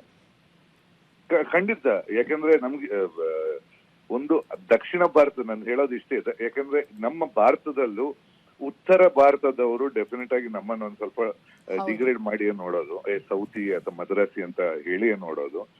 ಬಟ್ ಇತ್ತೀಚೆಗೆ ಡೆಫಿನೆಟ್ ಆಗಿ ಹೋದ ಒಂದು 3-4 ವರ್ಷದಲ್ಲಿ ಜಾಸ್ತಿ ಈಗ ನಮ್ದೇ ಕಾಂತಾರ, KGF, ಇದು ಬಿಟ್ಟು ದಕ್ಷಿಣ ಕನ್ನಡ ಪುಷ್ಪ ಆಗಲಿ ಓಡಿದ್ದು ಭಾರತಾದ್ಯಂತ ದಕ್ಷಿಣ ಭಾರತದ ಚಿತ್ರಗಳೇ. ಅದು ದಕ್ಷಿಣ ಭಾರತಕ್ಕೆ ಒಂದು ಅಂದ್ರೆ ಹೊರಗಿನ ಸಂಸ್ಥೆ. ನಾನು ಹೇಳೋದು ಆಸ್ಕರ್ ಆಗ್ಲಿ, ಇಂಟರ್ನ್ಯಾಷನಲ್ ವೆರಿ ಪ್ರೆಸ್ಟಿಜಿಯಸ್ ಸಂಸ್ಥೆ. ಅವ್ರು ಕೊಡೋದು ಡೆಫಿನೆಟ್ ಆಗಿ ದಟ್ಸ್ ಬಿಗ್ ಥಿಂಗ್ ಅಂತ. ನಾವು ಇಷ್ಟು ದಿನಗಳ ಕಾಲ ಬೇರೆ ಬೇರೆ ಭಾಷೆಗಳ ಅಥವಾ ಬಾಲಿವುಡ್ ಚಿತ್ರಗಳು ನಾಮಿನೇಟ್ ಆಗಿದೆ, ಬಾಲಿವುಡ್ ಚಿತ್ರಗಳಲ್ಲಿ ಈ ರೀತಿಯಾದಂತಹ ಒಂದು ಪ್ರಶಸ್ತಿ ಸಿಗ್ತಾ ಇದೆ ಅನ್ನುವಂತಹ ಒಂದು ರೀತಿ ಖುಷಿ. ಬಟ್ ಈಗ ಹಾಗಲ್ಲ, ನಮ್ಮದು ಅನ್ನುವಂತಹ ಒಂದು ಖುಷಿ ಅಂತ ಹೇಳಿ. ಇಲ್ಲ, ಆಮೇಲೆ ಇತ್ತೀಚೆಗೆ ನಿಜ ಹೇಳ್ಬೇಕಂದ್ರೆ ಉತ್ತರ ಭಾರತದ ಯಾವ್ದು ಚಿತ್ರ ಓಡಿಲ್ಲ. ಹೌದು. ಒಳ್ಳೆ ದೊಡ್ಡ ಬಜೆಟ್ ಪಿಕ್ಚರ್, ದೊಡ್ಡ ಪಬ್ಲಿಸಿಟಿ ಮಾಡಿ, ಕೆಲವು ಚಿತ್ರಕ್ಕೆ ಅವರೇ ಪಾಪ ಪಿಕ್ಚರ್ ಪ್ರೊಡ್ಯೂಸ್ ಮಾಡಿ, ಪಬ್ಲಿಸಿಟಿ ರಿಲೀಸ್ ಮಾಡಿ, ಒಂದಷ್ಟು ಟಿಕೆಟ್ ಅವರೇ ಟಿಕೆಟ್ ತಕೊಂಡು ಕೊಟ್ಟ ಉದಾಹರಣೆಗಳಿದೆ. ಬಟ್ ಇದ್ರಲ್ಲಿ ಆಮೇಲೆ ನಾನು ಹೇಳೋದು ಡ್ಯಾನ್ಸಿಗೆ ನಾನು ಹೇಳೋದು ಕಷ್ಟಪಡೋದಂತ ಹೇಳ್ತೇನೆ. ಒಂದು ಹೀರೋ ಡೆಫಿನೆಟ್ ಆಗಿ ಅವರು ಪರ್ ಡೇ ಲೆಕ್ಕದಲ್ಲಿ ಚಾರ್ಜ್ ಮಾಡೋರು, ತುಂಬಾ ಬಿಸಿ ಇರೋರು. ಇದು 2 ಹೀರೋಗಳು ಐ ಥಿಂಕ್ ಭಾರತದಲ್ಲಿ ಹೈಯೆಸ್ಟ್ ಎಕ್ಸ್ಪೆನ್ಸಿವ್ ಆಗ್ತದ್ದು. ಇವರು ಈ ಸ್ಟೆಪ್ ಅನ್ನ ಕಲಿಯಕ್ಕೆ ಎಷ್ಟು ದಿನ ತಕೊಳ್ಬಹುದು ಅಂತ ನಾವು ಯೋಚನೆ ಮಾಡ್ಬೋದ? ಈ ಪರ್ಟಿಕ್ಯುಲರ್ ಇದನ್ನ ಮಾಡಕ್ಕೆ ಇಬ್ರು ಅಷ್ಟು ಸಿಂಕ್ ಅಲ್ಲಿ ಮಾಡಕ್ಕೆ ಎಷ್ಟು ಟೈಮ್ ತಕೊಂಡಿರ್ಬೋದು. ಆಮೇಲೆ ನಾನು ಹೇಳೋದು ಬರೀ ರಿಹರ್ಸಲ್ಗೆ ಅವ್ರು ಡೇಟ್ ಕೊಡೋದಿದೆಯಲ್ಲ, ಈಗ ನಮ್ಮಲ್ಲಿ ಹೀರೋಸ್ ರಿಹರ್ಸಲ್ಗೆ ಯಾರು ಡೇಟ್ ಕೊಡಲ್ಲ, ಜಾಸ್ತಿ ಕೊಡಲ್ಲ. ಯಾಕಂದ್ರೆ ನಾಡಿದ್ದು ನೆಕ್ಸ್ಟ್ ಪಿಕ್ಚರ್ ಡೇಟ್ ಇದೆ, ನಾನು ಅಲ್ಲಿಗೆ ಹೋಗ್ತೀನಿ ಅನ್ನೋದು ಜಾಸ್ತಿ ಅಂದ್ರೆ 1 day ರಿಹರ್ಸಲ್ ಅಂತ ಕೊಡ್ತಾರೆ. ಬಟ್ ಇವರು ಡೆಫಿನೆಟ್ ಆಗಿದ್ರೆ ತುಂಬಾ ಟೈಮ್ ತಗ ಅಟ್ಲೀಸ್ಟ್ 1 ವಾರ ಆ ಸ್ಪೀಡ್ ಸಿಗಕ್ಕೆ ಡೆಫಿನೆಟ್ ಆಗಿ ಮಾಡಿರ್ತಾರೆ. ಸೊ ಅವ್ರಿಗೆ ಸಿಗೋ ಖುಷಿ ಒಂಥರ ಬೇರೆ ತರ ಇರುತ್ತೆ. ಯಾಕಂದ್ರೆ ಓಕೆ ನನ್ನ ಫೈನಲ್ ಹಣ್ಣು ಸಿಕ್ತು ಅಂತ, ಇಷ್ಟೆಲ್ಲ ನೀರ್ ಹಾಕಿದಕ್ಕೆ ಬೆಳೆಸಿದಕ್ಕೆ ನಾನು ನಮ್ಗಿಂತ ನಾನು ಹೇಳೋದು ಆ ಖುಷಿ ಇದೆಯಲ್ಲ ಅವರಿಗೆ ರಿಯಲಿ ಫೀಲ್ ವರ್ತ್ ಇಟ್ ಅಂತ. ನಿಜ. Thank you so much Gurukiran ಅವರೇ, ನ್ಯೂಸ್ 18 ಜೊತೆ ಮಾತನಾಡಿದ್ದಕ್ಕಾಗಿ. ನಮ್ಮ ಜೊತೆಗ ನಿರ್ದೇಶಕರಾಗಿರುವಂತಹ ಯೋಗರಾಜ್ ಭಟ್ ಅವರು ಫೋನ್ ಸಂಪರ್ಕದಲ್ಲಿದ್ದಾರೆ. ನಮಸ್ತೆ ಸರ್, ಗುಡ್ ಮಾರ್ನಿಂಗ್. ನಮಸ್ತೆ ನೋಡುಗರಿಗೆಲ್ಲ ನಮಸ್ಕಾರ. ಇವತ್ತು ಬಹಳ ಖುಷಿಯ ವಿಚಾರ ನಮ್ಗೆ ಎಲ್ರಿಗೂ ಅಂತ ಹೇಳಿ, ಒಂದು ಭಾರತ ಚಿತ್ರರಂಗ, ಇನ್ನೊಂದ್ ಕಡೆ ದಕ್ಷಿಣ ಭಾರತದ ಚಿತ್ರದ ಒಂದು ಹಾಡು ಆಸ್ಕರ್ ಅವಾರ್ಡ್ ಅನ್ನ ಪಡ್ಕೊಂಡಿದೆ ಅಂತ ಹೇಳಿದ್ರೆ ಅದಕ್ಕಿಂತ ಖುಷಿ ವಿಚಾರ ಈ ಶುಭ ದಿನ ಬೇರೆ ಇಲ್ಲ ಅಂತ ಅನ್ಸುತ್ತೆ. ಹೌದು, ಖಂಡಿತ. ಯಾಕಂದ್ರೆ ನಾವೆಲ್ಲದನ್ನು ಹಾಡಲ್ಲೇ ಹೇಳೋ ಮಕ್ಕಳು. ಈ ನೃತ್ಯ ರೂಪಕ, ಯಕ್ಷಗಾನ, ಕೂಚಿಪುಡಿ, ನಮ್ಮ ರೀಜನಲ್ ಲ್ಯಾಂಗ್ವೇಜಸ್, ಉತ್ತರ ಭಾರತ ಎಲ್ಲಾ ಕಡೆ ಹೋದ್ರೆ ದೊಡ್ಡ ದೊಡ್ಡ ಕಥೆಗಳಲ್ಲಿ ಒಂದು 15-20 ನಿಮಿಷಕ್ಕೆ ಒಂದ್ಸತಿ ಹಾಡಲ್ಲಿ ಅದನ್ನ ಹೇಳಿದ್ರೆ ನಮಗೆ ಸುಖ ಜಾಸ್ತಿ. ಅಲ್ಲಿಂದಾನೇ ನಾವು ಸಿನಿಮಾಗಳಿಗೆ ಹಾಡನ್ನ ಅಳವಡಿಸೋಕ್ ಶುರು ಮಾಡಿದ್ದು. ಹಾಲಿವುಡ್ ಸಿನಿಮಾಗಳಲ್ಲೆಲ್ಲ ಹಾಡುಗಳು ಇರೋದಿಲ್ಲ. ಯಾವ್ದೋ ಒಂದು ಪಾಪ್ ಸಾಂಗ್ನ ಸುಮ್ನೆ ಒಂದು ಅರ್ಧ ನಿಮಿಷ ಹಾಕ್ತಾರೆ ಅಷ್ಟೇ, ಬಿಟ್ರೆ ಅವರು ಸಿನಿಮಾಗೆ ಅಂತಾನೆ ಹಾಡುಗಳು ಮಾಡೋದಿಲ್ಲ. ಸೊ ಅವರು ತುಂಬಾ ದೊಡ್ಡ ಪ್ರಶ್ನೆ ಇತ್ತು, ಈ ಸಿನಿಮಾಗೆ ಯಾಕೆ ಇಷ್ಟೊಂದು 4-5 ಹಾಡುಗಳನ್ನ ಹಾಕೊಂಡು ಓದಾಡ್ತಾರೆ ಭಾರತೀಯರ ಚಿತ್ರರಂಗದಲ್ಲಿ ಅಂತ. ಹಿಂದೆ ಒಂದ್ಸತಿ ದೊಡ್ಡವರೆಲ್ಲ ಹೇಳಿದ್ರು, ಅಮಿತಾಬ್ ಬಚ್ಚನ್ ಅವರು ಕೂಡ ಹೇಳಿದ್ರಂತೆ, ನಾವ್ ಹಾಡುಗಳಿಲ್ಲದೆ ಏನನ್ನೂ ಹೇಳಲ್ಲ, ಏನ್ ಇವಾಗ ಅಂತ, ನಿಮಗ್ ಮಾಡಕ್ ಆಗತ್ತಾ ಅನ್ನೋ ತರ. ಸೊ ಆ ಮಾನ್ಯತೆ ಬಂದಿದೆ ಅಂದ್ರೆ ಅದು ಇಡೀ ನಮ್ಮ ಕಲ್ಚರಿಗೆ ಒಂದು ರಾಯಲ್ ಸಲ್ಯೂಟ್ ಹೊಡೆದಿದೆ ಪ್ರಪಂಚ ಅನ್ನೋ ತರದ ಒಂದು ಖುಷಿ ಸಮಾಚಾರ ಇದು. ತುಂಬಾ ವಿಶೇಷ ಫೀಲಿಂಗ್ ಇದು. ಒಂದು ಪರ್ಟಿಕ್ಯುಲರ್ ಹಾಡಿಗೆ ಒಂದು ಅಂತಾರಾಷ್ಟ್ರೀಯ ಮಟ್ಟದಲ್ಲಿ ಇಂಥ ಒಂದು ದೊಡ್ಡ ನಮಸ್ಕಾರ ಸಿಕ್ಕಿರೋದು ನಮ್ಮೆಲ್ರಿಗೂ ಖುಷಿ ಸಮಾಚಾರ. ಈಗ ರಾಜಮೌಳಿ ಅವರಿಗೆ ಒಂದು ಸಮಸ್ತ ನಾಡಿನ ಪರವಾಗಿ ಒಂದು ದೀರ್ಘ ದಂಡ ನಮಸ್ಕಾರ. ಮತ್ತೆ ಇಡೀ ತಂಡ ತುಂಬಾ ಬೆವರು ಸುರಿಸಿದ್ದಾರೆ ಅದಕ್ಕೆ. ನಾವು ನೋಡ್ಬೇಕಾದ್ರೆ ಎಷ್ಟು ಚೆನ್ನಾಗಿ ಕುಣಿದಾರೆ, ಏನೋ ಮಾಡಿದ್ದಾರೆ ಅಂತ ಅನಿಸ್ತಿರ್ತದೆ. ಆ ಹಾಡು ಕಂಪೋಸ್ ಆಗಿ ಅದ್ರ ತಾಳಕ್ಕೆ ಕೈ ಕಾಲುಗಳನ್ನ ಆಡಿಸಿ ಅದನ್ನ ತಗೊಂಬಂದು ಎಡಿಟ್ ಮಾಡಿ ಅದನ್ನೊಂದು ಒಂದೊಂದು ಕ್ವಾಲಿಟೇಟಿವ್ ಪ್ರಾಡಕ್ಟ್ ನ ಕೊಡೋದಕ್ಕೆ ತುಂಬಾ ಒದ್ದಾಡಿರ್ತಾರೆ ಅವರು. ಇಂಥದೊಂದು ಬಂದಾಗ ಅದು ತುಂಬಾ ಮೈ ಜುಮ್ ಅನ್ಸಂತ ಸಮಾಚಾರ. ತಂಡಕ್ಕೆ ನನ್ನ ಶುಭಾಶಯಗಳು. ಮತ್ತೆ ಕೇಳುಗರು ನೋಡುಗರು ತುಂಬಾ ಕಾಂಟ್ರಿಬ್ಯೂಟ್ ಮಾಡಿದ್ದಾರೆ. ಆಲ್ರೆಡಿ ತುಂಬಾ ರೀಚ್ ಆದಂತ ಹಾಡು. ತುಂಬಾ ಜನ ಕೇಳಿದಾಗ, ತುಂಬಾ ಜನ ನೋಡಿದಾಗಲೇ ಸಂಗೀತಕ್ಕೆ, ನೃತ್ಯಕ್ಕೆ ಒಂದು ವಿಶೇಷ ಬೆಲೆ ಬರುತ್ತೆ. ಅದು ಜನತೆನೇ ಕೊಟ್ಟಿರೋ ಆಸ್ಕರ್ ಅದು. ಸೊ ಈ ಮತ್ತೊಮ್ಮೆ ಮಗದೊಮ್ಮೆ ಇಡೀ ತಂಡಕ್ಕೆ ಮತ್ತೆ ಪ್ರಶಸ್ತಿ ಕೊಟ್ಟವರಿಗೂ ಒಂದು ನಮಸ್ಕಾರ. ವಿಶೇಷವಾಗಿ ಗುರುತಿಸಿದ್ದಾರೆ. ಮತ್ತೆ ಇಂಥದ್ದು ಬರಲಿ ಅನ್ನೋದು ಒಬ್ಬ ಕನ್ನಡಿಗನಾಗಿ, ಒಬ್ಬ ಭಾರತೀಯನಾಗಿ ನನ್ನ ಆಶಯ. ನಮ್ಮ ನಿರೀಕ್ಷೆಯು ಅದುವೇ. ಥ್ಯಾಂಕ್ ಯು ಸರ್, ನ್ಯೂಸ್ 18 ಜೊತೆ ಮಾತನಾಡಿದಕ್ಕಾಗಿ. ಇಡೀ ಭಾರತೀಯ ಚಿತ್ರರಂಗ ಮಾತ್ರ ಅಲ್ಲ, ದಕ್ಷಿಣ ಭಾರತದ ಚಿತ್ರರಂಗವೂ ಹೆಮ್ಮೆ ಪಡುವಂತಹ, ನಾವೆಲ್ಲರೂ ಕನ್ನಡಿಗರು ಹೆಮ್ಮೆ ಪಡುವಂತಹ ವಿಚಾರ, ಆಸ್ಕರ್ ಅವಾರ್ಡ್ ಅನ್ನ ಪಡೆದುಕೊಂಡಿದೆ. RRR ಚಿತ್ರದ ನಾಟು ಸಾಂಗ್ ಒರಿಜಿನಲ್ ಸಾಂಗ್ ನ ಟ್ರ್ಯಾಕ್ ವಿಭಾಗದಲ್ಲಿ. ಈ ಹಿನ್ನೆಲೆಯಲ್ಲಿ ನಾಟು ಸಾಂಗ್ ಅನ್ನ ಕನ್ನಡಕ್ಕೆ ಟ್ರಾನ್ಸ್ಲೇಟ್ ಮಾಡಿ ಅದನ್ನ ಬರೆದಿರುವಂತಹ ವರದರಾಜು ಅವರು ನಮ್ಮ ಜೊತೆ ಈಗ ನೇರ ಸಂಪರ್ಕದಲ್ಲಿದ್ದಾರೆ. ಅದೇ ರೀತಿಯಾಗಿ ನಮ್ಮ ಡೆಪ್ಯೂಟಿ ನ್ಯೂಸ್ ಎಡಿಟರ್ ರಾಘವೇಂದ್ರ ಗುಡಿ ಕೂಡ ನೇರ ಸಂಪರ್ಕದಲ್ಲಿದ್ದಾರೆ. ವರದರಾಜು ಅವರನ್ನ ಆಗ್ಲೇ ಹೇಳ್ತಾ ಇದ್ದೆ, ಬಹಳ ಖುಷಿಯ ವಿಚಾರ ಇದು. ಒಂದು ರೀತಿಯಲ್ಲಿ ನಾವೆಲ್ಲರೂ ಕೂಡ ಖುಷಿ ಪಡುವಂತಹ, ಹೆಮ್ಮೆ ಪಡುವಂತಹ, ಸೆಲೆಬ್ರೇಟ್ ಮಾಡುವಂತಹ ಸಂದರ್ಭ ಅಂತ ಹೇಳಿ. ನಿಮ್ಗಂತೂ ನಿಮ್ಮ ಈ ಖುಷಿಗೆ ಪಾರವೇ ಇಲ್ಲ ಅಂತ ನಾನು ಅಂದ್ಕೊಳ್ತೀನಿ. ಹೌದು ಮೇಡಮ್, ಹೌದು, 100% ಮೇಡಮ್. ಯಾಕೆಂತಂದ್ರೆ ಈಗ ನೋಡಿ, ಒಂದು ಭಾರತದ ಒಂದು ಹೆಮ್ಮೆಯ ವಿಷಯ, ಮತ್ತೆ ನಮ್ಮ ದಕ್ಷಿಣ ಭಾರತವನ್ನ ಇಡೀ ಭಾರತದವರಿಗೆ ಗುರುತಿಸೋ ಮಟ್ಟಕ್ಕೆ ನಾವು ಬೆಳೀತಿದ್ದೀವಿ. ನನಗೆ ಅಲ್ಲಿನ ಚಿಕ್ಕ ಅಂದ್ರೆ ಜನರಲ್ ಆಡಿಯನ್ಸ್ ಯಾರಿದ್ದಾರೆ ಅವ್ರು ಹೇಳ್ತಿದ್ದಂತಹ ವಿಚಾರ ಏನಪ್ಪಾ ಅಂತಂದ್ರೆ, ಸರ್ ನಮ್ಗೆ ನಿಮಗಿಂತನೂ ಹೆಚ್ಚಿಗೆ ಅಂದ್ರೆ ನಮ್ಮ ಬಾಲಿವುಡ್ ಮೂವೀಸ್ ಗಿಂತ ಹೆಚ್ಚಿಗೆ ನಾವು south Indian flavour of movies ಇಷ್ಟಪಡ್ತೀವಿ. ನಿಮ್ಮ ನೇಟಿವಿಟಿಗೆ ತಕ್ಕಂಗೆ ನೀವು ಸಿನಿಮಾಗಳು ಮಾಡ್ತಿರ್ತಾರ, ನಂಗೆ ತುಂಬಾ ಖುಷಿ ಆಗುತ್ತೆ ಅಂತ ಹೇಳೋದನ್ನ ಕೇಳ್ತಿರ್ತೆ. ಸೊ ವರದರಾಜ್ ಅವ್ರೆ, ಈಗ ನೀವು ಈ ನೇಟಿವಿಟಿ ಅಂತ ಪದ ಬಳಸಿದ್ರಲ್ಲ, ಅಂದ್ರೆ ನಾವು ಒಂದು ಗಮನಿಸ್ಕೋಬೇಕು. ಇತ್ತೀಚೆಗೆ ರಿಷಬ್ ಶೆಟ್ಟಿ ಅವರೊಂದು ಮಾತು ಹೇಳಿದ್ರು, ಇವತ್ತಿನ ಸಂದರ್ಭದಲ್ಲಿ more local is more global ಅಂತ. ಅಂದ್ರೆ ಎಷ್ಟು ಲೋಕಲ್ ಆಗಿರುತ್ತೋ ಅಷ್ಟು ಗ್ಲೋಬಲ್ ಆಗುತ್ತೆ ಅಂತ ಒಂದು ಮಣ್ಣಿನ ವಾಸನೆಯನ್ನ ಹೊತ್ಕೊಂಡ್ ಬಂದಂತ ಸಿನಿಮಾ ಈ RRR. ಅದರ ಒಂದು ಹಾಡು ಮತ್ತಷ್ಟು ಮಣ್ಣಿಗೆ ಸನಿಹವಾಗಿರ್ತಕ್ಕಂಥದ್ದು. ಆ ಒಂದು ಮಣ್ಣಿನ ಕಲ್ಚರ್ ಏನಿದೆ, ಆ ಗುಣ ಏನಿದೆ, ಆ ಗುಣವನ್ನ ನೀವು ಕೂಡ ಬಿಂಬಿಸೋ ಪ್ರಯತ್ನ ಪಟ್ರಿ. ಆ ಗುಣಕ್ಕೆ ಇವತ್ತು ವಿಶ್ವಮಾನ್ಯನ ಸಿಕ್ಕಿರುವಂತದ್ದು. ಇದನ್ನ ಸಂಪೂರ್ಣವಾಗಿ ನಿಮ್ಮ ನೋಟದಲ್ಲಿ ನೋಡೋದಾದ್ರೆ ಸರ್, ಖಂಡಿತ ಏನಂತಂದ್ರೆ ಅಲ್ಲಿನ ಪದಗಳನ್ನ ನಾನು ತಗೊಂಡು ನಾನು ಯಾವತ್ತೂ ಹಾಡುಗಳನ್ನ ಬರೆಯೋದಕ್ಕೆ ಹೋಗೋದಿಲ್ಲ. ಪದ ಅದು ಟ್ರಾನ್ಸ್ಲೇಷನ್, ಗೂಗಲ್ ಟ್ರಾನ್ಸ್ಲೇಷನ್ ಅಂತಿಲ್ಲ, ಆ ರೀತಿ ಮಾಡಕ್ ಹೋಗೋದಿಲ್ಲ. ಅವರ ಭಾವ ಏನಿದೆ, ಭಾವ ಅರ್ಥ ಏನಿದೆ, ಅವ್ರು ಬರಿಬೇಕಾದ್ರೆ ಅವ್ರ ಉದ್ದೇಶ ಏನಿತ್ತು, ಯಾವ ವಿಷಯಗಳನ್ನ ಗಮನದಲ್ಲಿ ಇಟ್ಕೊಂಡು ಅವ್ರು ಬರೆದಿದ್ರು ಮೂಲ ಸಾಹಿತಿಗಳು, ಅದನ್ನ ನೋಡ್ಕೊಂಡು ನಾನು ಆಕ್ಚುಲಿ ಅದನ್ನ ನಮ್ಮ ನೇಟಿವಿಟಿಗೆ ನಾವು ಹೇಗೆ ನಾವು ಮಾರ್ಪಾಟ್ ಮಾಡ್ಕೋಬಹುದು. ಅವ್ರು ಗೋದಾವರಿ ಬೇರೆ ಆತರ ಬಳಸಿದಾಗ ನಮ್ಗೆ ಇಲ್ಲಿ ಕಾವೇರಿ ನಮ್ಗೆ ತುಂಬಾ ಹೆಮ್ಮೆಯಂತ ಒಂದು ವಿಷಯ ನಮ್ಗೆ. ಸೊ ಈ ರೀತಿ ಕೆಲವು ಪದಗಳನ್ನ ಬಳಸುವಂತದ್ದಾಗುತ್ತೆ. ಈ ಹಾಡನ್ನ ಹಾಡಿದಂತವ್ರು ಈಗ ಈ ಒರಿಜಿನಲ್ ಸಾಂಗ್ ಯಾರು ಹಾಡಿದ್ರು, ಕಾಲಭೈರವ, ಕೀರವಾಣಿ ಅವ್ರ ಮಗ ಕಾಲಭೈರವ ಆಗ್ಬೋದು, ರಾಹುಲ್ ಸಿಪ್ಲಿಗಂಜ್ ಅಂತ ಆಗ್ಬೋದು. ಸೊ ಅವರಿಗೆ ಕನ್ನಡದ ಪದಗಳ ಪರಿಚಯ ಅಷ್ಟೊಂದಿರೋದಿಲ್ಲ. ಸೊ ಅದನ್ನ ನಾವು ಪರಿಚಯ ಮಾಡಿಸ್ಕೊಟ್ಟು ಕೆಲವು ಪದಗಳು ತುಂಬಾ ಟಂಗ್ ಟ್ವಿಸ್ಟರ್ ಇರ್ತವೆ, ಅಂದ್ರೆ ನಾಲ್ಗೆ ತುಂಬಾ ಈಸಿಯಾಗಿ ಹೊರಳೋದಿಲ್ಲ. ಸೊ ಅಂತ ಉದಾಹರಣೆಗೆ ಮರದ ನೆರಳ ಮರಳಿನಲ್ಲಿ ಪಡ್ಡೆ ಗುಂಪು ಕೂಡಿದಂತೆ, ಆತರ ಪದ ಇದೆ ನೋಡಿ. ಅದು ಎಷ್ಟು ಟಂಗ್ ಟ್ವಿಸ್ಟರ್ ಅಂತ. ಅವ್ರು ಹೆಚ್ಚಿಗೆ ಳಾ ಬಳಸೋದಿಲ್ಲ ತೆಲುಗಲ್ಲಿ ಹೆಚ್ಚಿಗೆ ಳಾ ಅನ್ನೋ ಪದ ಆಗ್ಲಿ, ನಾ ಅನ್ನೋ ಅಕ್ಷರ ಆಗ್ಲಿ ಅವ್ರು ಬಳಸೋದಿಲ್ಲ. ಅದನ್ನ ಅವ್ರಿಗೆ ಸ್ವಲ್ಪ ಹೇಳ್ಕೊಟ್ಟು ಟೈಮ್ ತಗೊಂಡು ಎಲ್ಲೂ ಕೂಡ ಅಕ್ಯುರೇಸಿ ಮಿಸ್ ಆಗ್ದಿರ ಹಾಗೆ ಸ್ಫುಟತ್ವ ಅಂತೀವಲ್ಲ, ಅದನ್ನ 100% ನನಗೆ ಸ್ಯಾಟಿಸ್ಫೈ ಆಗೋವರೆಗೂ ಅವ್ರ ಕೈಯಲ್ಲಿ ಹಾಡಿಸಿ ಅವರು ಕೂಡ ಅಷ್ಟೇ ಸಂತೋಷವಾಗಿ ಖುಷಿಯಾಗಿ ಸರ್ ಅಕ್ಯುರೇಟ್ ಆಗಿ ಬರ್ಲಿ ಅನ್ನೋ ತರ ಉದ್ದೇಶದಿಂದ ತುಂಬಾ ಇಷ್ಟಪಟ್ಟು ಹಾಡಿದಂತ ಒಂದು ಹಾಡು ಆಕ್ಚುಲಿ ಇದು. ಇಬ್ರು ಕೂಡ ತುಂಬಾ ಚೆನ್ನಾಗಿ ಸಪೋರ್ಟ್ ಮಾಡಿದ್ರು.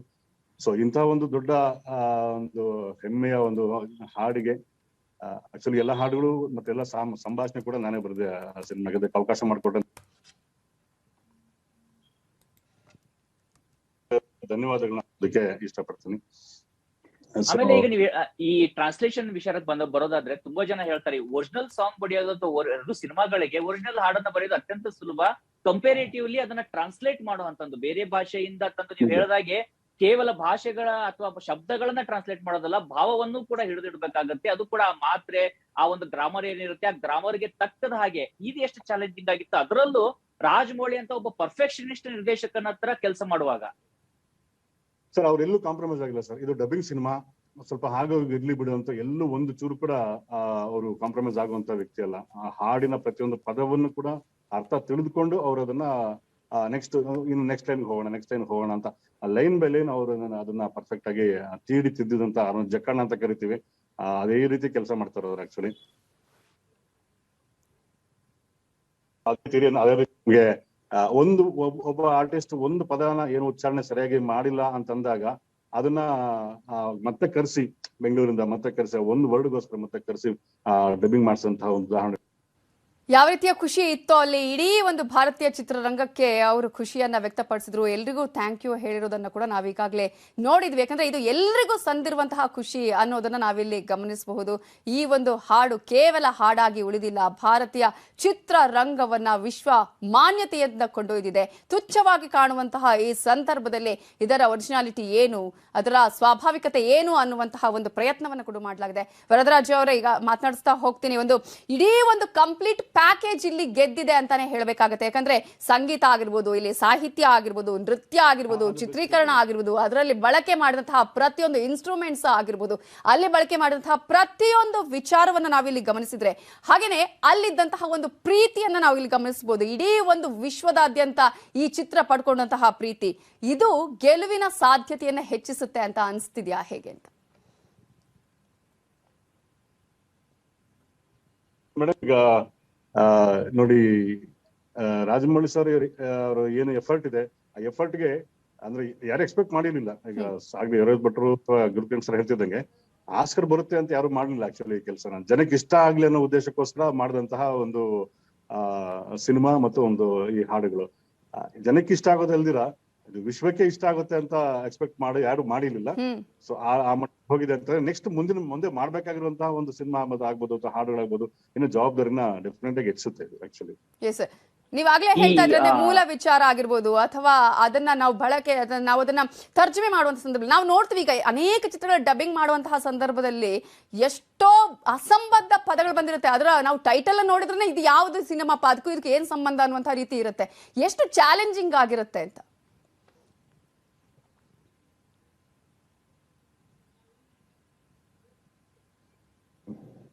ನಮ್ಮ ಕಾಲ್ಸ್ ಬರ್ತಿವೆ, ಆಗಿಲ್ಲ. ಮೇಡಮ್, ಕನ್ನಡದ ವಿಷಯಕ್ಕೆ ಬಂದಾಗ ಕನ್ನಡದ ಮಟ್ಟದಲ್ಲಿ ನಾವು ಅಸಭ್ಯತೆನ ಇಷ್ಟಪಡುವಂತವರಲ್ಲ. ಬೇರೆ ಭಾಷೆಗೆ ನಾವು ಕಂಪೇರ್ ಮಾಡಿದ್ರೆ ನಮ್ಮಲ್ಲಿ ಫಾರ್ ಎಕ್ಸಾಂಪಲ್ ಐಟಮ್ ಸಾಂಗ್ಸ್ ಅಂತ ಕರಿತೀವಲ್ಲ, ಅವುಗಳು ತುಂಬಾ ಕಡಿಮೆ ಇರ್ತವೆ. ನಾವು ಒಂದು ಸಭ್ಯವಾದ ಹಾಡುಗಳನ್ನ, ಉತ್ತಮವಾದ ಪದಗಳನ್ನ ಬಳಕೆ ಮಾಡಿದ್ರೆ ಜನಕ್ಕೆ ತುಂಬಾ ಇಷ್ಟ ಆಗುತ್ತೆ. ಆ ನಿಟ್ಟಿನ ಅದನ್ನೆಲ್ಲ ಗಮನದಲ್ಲಿ ಇಟ್ಕೊಂಡೇ ನಾವು ಕೆಲಸ ಮಾಡ್ಬೇಕಾಗುತ್ತೆ ಸಾಹಿತ್ಯದಲ್ಲಿ. ಆಗ್ಲೇ ಒಂದು ಕಡೆ ವರದರಾಜ್ ಅವ್ರು ನೀವು ಹೇಳ್ತಿದ್ದಾಗೆ ಒಂದು ಭಾಷಾ ಶುದ್ಧತೆ, ಎರಡನೇದಾಗಿ ರಿದಮ್, ಸಂಗೀತದ ರಿದಮ್ ಇರುತ್ತಲ್ಲ, ಆ ರಿದಮ್ ಅನ್ನ ಕಾಯ್ದುಕೊಳ್ಳೋದು ಎಷ್ಟು ಕಷ್ಟಕರವಾಗಿರ್ತಕ್ಕಂಥದ್ದು ಮತ್ತೆ ಚಾಲೆಂಜಿಂಗ್ ಆಗಿರ್ತಕ್ಕಂಥದ್ದು ಅಂತ. ಸರ್, ಈಗ ನೋಡಿ, ಈಗ ರಿದಮ್ ಅನ್ನೋದೊಂದು, ಈಗ 2 ಅಕ್ಷರ ಕೂಡ್ಸುವಂತ ಕಡೆ ನಾವು 3 ಅಕ್ಷರ ಸೇರ್ಸಕ್ ಹೋದ್ರೆ ಅದು ಫಿಟ್ ಆಗೋದಿಲ್ಲ ಅಲ್ಲಿ. ಅಥವಾ 4 ಅಕ್ಷರದ ಕಡೆ 3 ಹಾಕಿದ್ರು ಕೂಡ ಆಗೋದಿಲ್ಲ. ಅಷ್ಟೇ ಅಕ್ಷರಗಳು ಇರ್ಬೇಕು, ಆ ಪದದ ಅರ್ಥ ಕೂಡ ಹಾಗೆ ಇರ್ಬೇಕು. ಒಂದು ಉದಾಹರಣೆ ಕೊಟ್ಟು ಹೇಳೋದಾದ್ರೆ ಸರ್, ಸಾಕಷ್ಟು ಉದಾಹರಣೆಗಳಿವೆ. ಈಗ ಲಿಪ್ಸಿಂಕ್ ಮ್ಯಾಚ್ ಮಾಡುವಂತದ್ದಾಗ್ಬೋದು, ಇವೆಲ್ಲನೂ ತುಂಬಾನೇ ನಮ್ಗೆ ಅಲ್ಲಿ ಪ್ರಾಮುಖ್ಯತೆ. ಅಂದ್ರೆ ನೀವು ಹೇಳಿದಾಗೆ ಒರಿಜಿನಲ್ ಸಾಂಗ್ ಬರೀ ತುಂಬಾ ಈಸಿನೇ. ಆದ್ರೆ ಯಾವಾಗ ನಾವು ಡಬ್ಬಿಂಗ್ ಅಂತ ವಿಷಯಕ್ಕೆ ಬರ್ತೀವಿ, ಡಬ್ಬಿಂಗ್ ವಿಷಯಕ್ಕೆ ಬಂದಾಗ ತುಂಬಾ ವಿಷಯಗಳನ್ನ ಗಮನದಲ್ಲಿ ಇಟ್ಕೋಬೇಕಾಗುತ್ತೆ. ನಮ್ಗೆ ಕೆಲವೊಂದು ಬೌಂಡ್ರೀಸ್ ಕೂಡ ಇರ್ತವೆ. ಆ ರೀತಿ ತುಂಬಾ ಈಗ ಸದ್ಯಕ್ಕೆ ಹೇಳ್ಬೇಕು ಸಾಕಷ್ಟು ಉದಾಹರಣೆಗಳಿದೆ ಸರ್. ಒಂದು ಸಮಯದ ಅಭಾವದಿಂದ ನಾನು ಮೂಲ ವಿಷಯ ಮಾತ್ರ ಹೇಳಕ್ ಇಷ್ಟಪಡ್ತಿದ್ದೇನೆ. ಯಾಕೆಂತಂದ್ರೆ ಜನಗಳಿಗೆ ಸೌಂಡಿಂಗ್ ಇಂಪಾರ್ಟೆಂಟ್. ನಾವು ಕೇಳಂತ ಪದಗಳೇನಿದೆ, ಈಗ ಪ್ರತಿಯೊಬ್ರು ಒರಿಜಿನಲ್ ಸಾಂಗ್ ಕೇಳಿರ್ತಾರೆ, ಮತ್ತೆ ಡಬ್ಬಿಂಗ್ ಕೂಡ ಕೇಳ್ತಾರೆ. ನನಗೆ ತುಂಬಾ ಜನ ಹೇಳೋದು ಏನಂತಂದ್ರೆ, ದೇವಿಶ್ರೀ ಪ್ರಸಾದ್ ಆಗ್ಬೋದು, ತುಂಬಾ ಜನ ಮ್ಯೂಸಿಕ್ ಡೈರೆಕ್ಟರ್ಸ್, ಕಿರವಾಣಿ ಸರ್ ಆಗ್ಬೋದು, ಮೂಲ ಸೌಂಡಿಂಗ್ ಕೂಡ ತೆಲುಗು ಕೇಳಿದಾರೆ, ಬರೀ ಕನ್ನಡ ಕೇಳಿದಂತವ್ರಿಗೆ ಏನಾಗುತ್ತೆ, ಕನ್ನಡದ ಒರಿಜಿನಲ್ ಹಾಡನ್ನ ಕೇಳ್ತಿದೀವಿ ಅನ್ನೋಂತ ಒಂದು ಫೀಲ್ ಬರ್ತದಲ್ವಾ, ಅದು ತುಂಬಾ ಅದನ್ನ ಕಾಯ್ದುಕೊಂಡು ಬರ್ತಿದ್ರೆ ಅದನ್ನ ಹಾಗೆ ಡೆವಲಪ್ ಮಾಡ್ಕೊಂಡು ಹೋಗಿ ಅನ್ನೋಂತ ಒಂದು ವಿಷಯನ ಹೇಳ್ತಿದ್ದಾರೆ. ಸೊ ಅದನ್ನ ಹಾಗೆ ಮೇಂಟೈನ್ ಮಾಡ್ಕೊಂಡು, ಯಾಕಂದ್ರೆ ಪದಗಳ ನಿಮ್ಗೆ ಒಂದು ಅಭಾವ ಇದ್ದಾಗ ಆಭಾಸ ಅನ್ಸೋ ತರದ್ದು ವಿಷಯಗಳು ನಡೀತವೆ. ಸೊ ನಮ್ಗೆ ಒಂದು ಪದಕ್ಕೆ 5-6 ಸಮಾನಾರ್ಥಕ ಪದಗಳು ನಮ್ಗೆ ಗೊತ್ತಿದ್ವು ಅಂತಂದ್ರೆ ಆ ಸ್ಥಾನದಲ್ಲಿ ಯಾವ್ದನ್ನ ಅಲ್ಲಿ ಸೇರ್ಸ್ಬೇಕಾಗುತ್ತೆ. ಸೇರ್ಸಿದ್ರೆ ತುಂಬಾ ಚೆನ್ನಾಗಿ ಕೇಳುತ್ತೆ. ಅದನ್ನ ಆಪ್ಷನ್ಸ್ ಎಲ್ಲ ನಮಗೆ ನಾವೇ ಸ್ಟಡಿ ಮಾಡ್ಕೊಂಡು ಒಂದಕ್ಕೆ 10-6 ಬಾರಿ ಅದನ್ನ ತಿದ್ದಿ ಅದನ್ನ ಮಾಡಿದಾಗ ಹಾಡು ಔಟ್ಪುಟ್ ತುಂಬಾ ಚೆನ್ನಾಗಿರುತ್ತೆ. ನಾಮಿನೇಟ್ ಆಯ್ತಲ್ಲ, ಸ್ವಲ್ಪ ಹೊತ್ತು ನಾನು ವೇಟ್ ಮಾಡಿಸ್ತೀನಿ ಸರ್. ನಮ್ಗೆ ಇನ್ನೊಂದು ಸ್ವಲ್ಪ ಹೊತ್ತು ನಿಮ್ಮ ಟೈಮ್ ಕೊಡ್ಬೇಕು ಅಂತ ನಾನು ಕೇಳ್ತೀನಿ. ನಿಮ್ಮನ್ನ ಇನ್ನಷ್ಟು ಇದರ ವಿಚಾರದ ಬಗ್ಗೆ ಮಾತನಾಡಿಸೋದಿದೆ. ಬಹಳ ನಿರೀಕ್ಷೆಯನ್ನ ಇಟ್ಟುಕೊಳ್ಳಲಾಗಿತ್ತು. RRR ಚಿತ್ರದ ನಾಟು ಸಾಂಗ್ ಒರಿಜಿನಲ್ ಸಾಂಗ್ ವಿಭಾಗದಲ್ಲಿ ಆಸ್ಕರ್ ಅನ್ನ ಪಡೆದುಕೊಳ್ಳುತ್ತಾ ಇಲ್ವಾ ಅನ್ನುವಂತಹ ನಿರೀಕ್ಷೆಗೆ ಈಗ ಜಯ ಸಂದಿದೆ. ಆ ನಿರೀಕ್ಷೆ ಹುಸಿಯಾಗಿಲ್ಲ. ಆ ಒಂದು ನಿರೀಕ್ಷೆ ಈಗ ಅದೇ ರೀತಿಯಾದಂತಹ ಗೆಲುವನ್ನ ಪಡೆದೆ ಆಸ್ಕರ್ ಅವಾರ್ಡ್ ಅನ್ನ ಪಡೆದುಕೊಂಡಿದೆ. ಇದರ ಬಗ್ಗೆ ಮಾತನಾಡೋದಕ್ಕೆ ನಮ್ಮ ಜೊತೆ ವರದರಾಜು ಅವರು ನೇರ ಸಂಪರ್ಕದಲ್ಲಿದ್ದಾರೆ. ವರದರಾಜು ಅವರೇ, ಸ್ವಲ್ಪ ಟೈಮ್ ಅನ್ನ ನಾನು ಕೇಳ್ತೀನಿ. ಮತ್ತೊಮ್ಮೆ ನಿಮ್ಮ ಹತ್ರ ನೀವು ಹೇಳ್ತಾ ಇದ್ರಿ ಟೈಮ್ ನನಗೆ ಇಲ್ಲ, ಅಭಾವ ಇದೆ, ದಯವಿಟ್ಟು ಮಾತನಾಡಿಸಬೇಕಂತ. ಖಂಡಿತವಾಗ್ಲೂ ಕೂಡ ಈಗ ವಿಶ್ವಮಟ್ಟದಲ್ಲಿ ಬೇರೆ ಬೇರೆ ಕ್ಷೇತ್ರದಲ್ಲಿ ಸಾಧನೆಯನ್ನ ಮಾಡಿದೆ ಭಾರತವನ್ನ ನಾವು ಗಮನಿಸೋದಾದ್ರೆ, ಬೇರೆ ಬೇರೆ ಕ್ಷೇತ್ರಗಳನ್ನ. ಆದ್ರೆ ಈಗ ವಿಶ್ವಮಟ್ಟದಲ್ಲಿ ಸಿನಿಮಾ ಲೋಕದಲ್ಲಿ ಸಾಧನೆ ಮಾಡಿದೆ ಅನ್ನೋದನ್ನ ನಾವು ಹೇಳಬಹುದಾ, ಹೇಗೆ ಅಂತ ಹೇಳಿ? ಖಂಡಿತ ಮೇಡಮ್. ಇದಕ್ ಮುಂಚೆ ನಮ್ಗೆ ನಮ್ಮ ವಿಜಯ್ ಪ್ರಕಾಶ್ ಸರ್ ಅವರು ಹಾಡಿದಂತ ಒಂದು ಹಾಡಿಗೆ, ಜೈ ಹೋ ಅನ್ನೋ ಹಾಡಿಗೆ ಆಸ್ಕರ್ ಬಂದಿದ್ದನ್ನ ನಾವು ಗಮನಿಸಿದ್ವಿ. ಸೊ ಅದಾದ್ಮೇಲೆ ಒರಿಜಿನಲ್ ಸಾಂಗ್ ಅಂತ ವಿಷಯಕ್ಕೆ ಬಂದಾಗ ಇದು ಮೊದಲನೇ ಒಂದು ಭಾರತದ ಮೊದಲನೇ ಹಾಡು ಆಸ್ಕರ್ ಮಟ್ಟಕ್ಕೆ ಹೋಗಿದೆ ಅನ್ನೋದು ತುಂಬಾ ಒಂದು ಹೆಮ್ಮೆಯ ವಿಷಯ ಆಗುತ್ತೆ. ಇದು ಒಂದು ಹಿಸ್ಟ್ರಿ ಆಗಿ ಇರುತ್ತೆ ಅನ್ನುವಂಥದ್ದು. ಹೌದು, ಅದು ಮೇಡಮ್. ಫಸ್ಟ್ ಈಸ್ ಅದು ಯಾವಾಗ ಎವರ್ಗ್ರೀನ್ ಅಲ್ವಾ.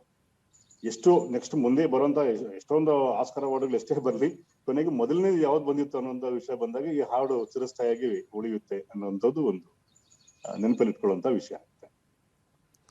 ವರದರಾಜ್ ಅವರೇ, ನಾವು ಕಳೆದ ಬಾರಿ ನೋಡ್ತಾ ಇದ್ವಿ ಅಮೀರ್ ಖಾನ್ ಅವ್ರು ನಡ್ತಂತ ಲಗಾನ್ ಸಿನಿಮಾ ಏನಿಗೆ ಅದು ಆಸ್ಕರ್ ನ ಫೈನಲ್ ವರ್ಗೂ ಹೋಗಿತ್ತು. ಅದು ಕೂಡ ಒಂದು ದೇಶಭಕ್ತಿ, ಒಂದು ಹಳ್ಳಿಯಿಂದ ಶುರುವಾದಂತ ಒಂದು ಹೋರಾಟ, ತಮ್ಮದೇ ಆದ ರೀತಿಯಲ್ಲಿ ಬ್ರಿಟಿಷರ ವಿರುದ್ಧ ಹೋರಾಟ ಮಾಡ್ತಂತದ್ದು.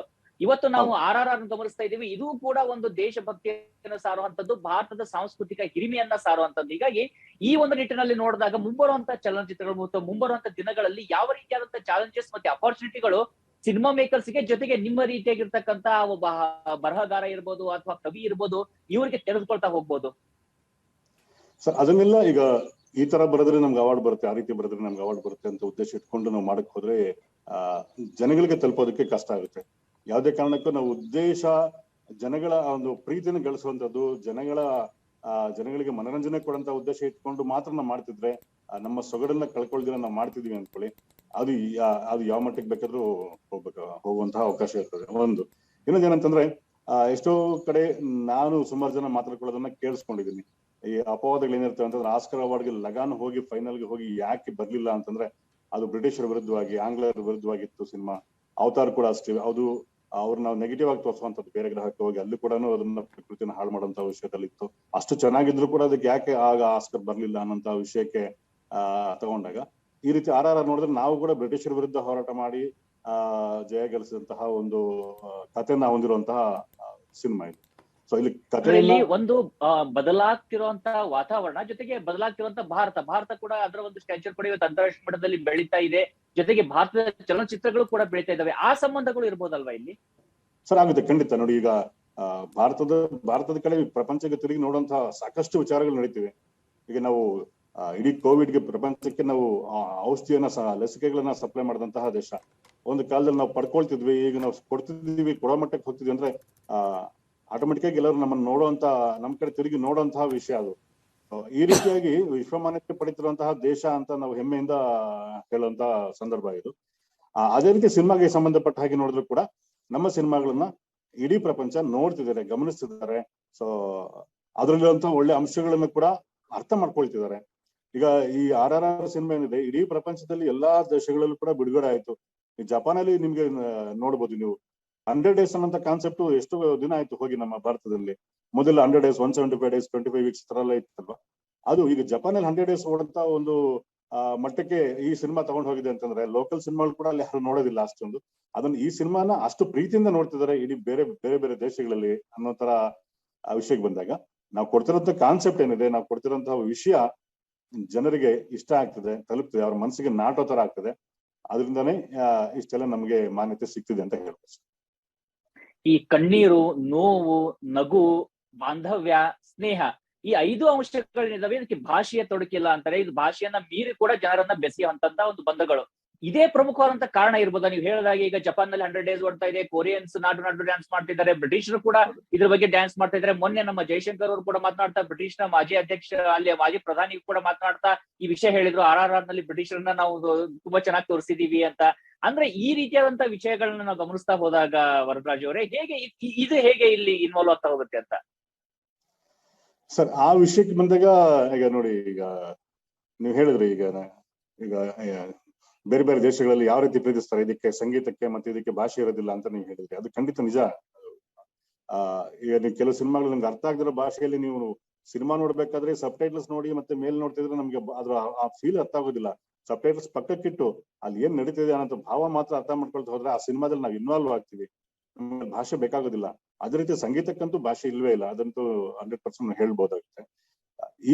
ಈ ಒಂದು ಪರ್ಟಿಕ್ಯುಲರ್ ಹಾಡು ವಿಷಯಕ್ಕೆ ಬಂದಾಗ ನಿಮ್ಗೆ ಹಾಡಿನ ಒಂದು ಸ್ಟಾರ್ಟಿಂಗ್ ಪಾಯಿಂಟ್ ನೋಡಿ ಮತ್ತೆ ಎಂಡಿಂಗ್ ಪಾಯಿಂಟ್ ನೋಡಿ, ನಿಮ್ಗೆ ಎಂಟರ್ ಒಂದು ಮೂವಿ ಕಾಣಿಸುತ್ತೆ ನಿಮ್ಗೆ. ಅದರಲ್ಲಿ ಆ ಹಾಡಲ್ಲೇ ಒಂದು ಸಿನಿಮಾ ಕಾಣಿಸುತ್ತೆ ನಿಮ್ಗೆ.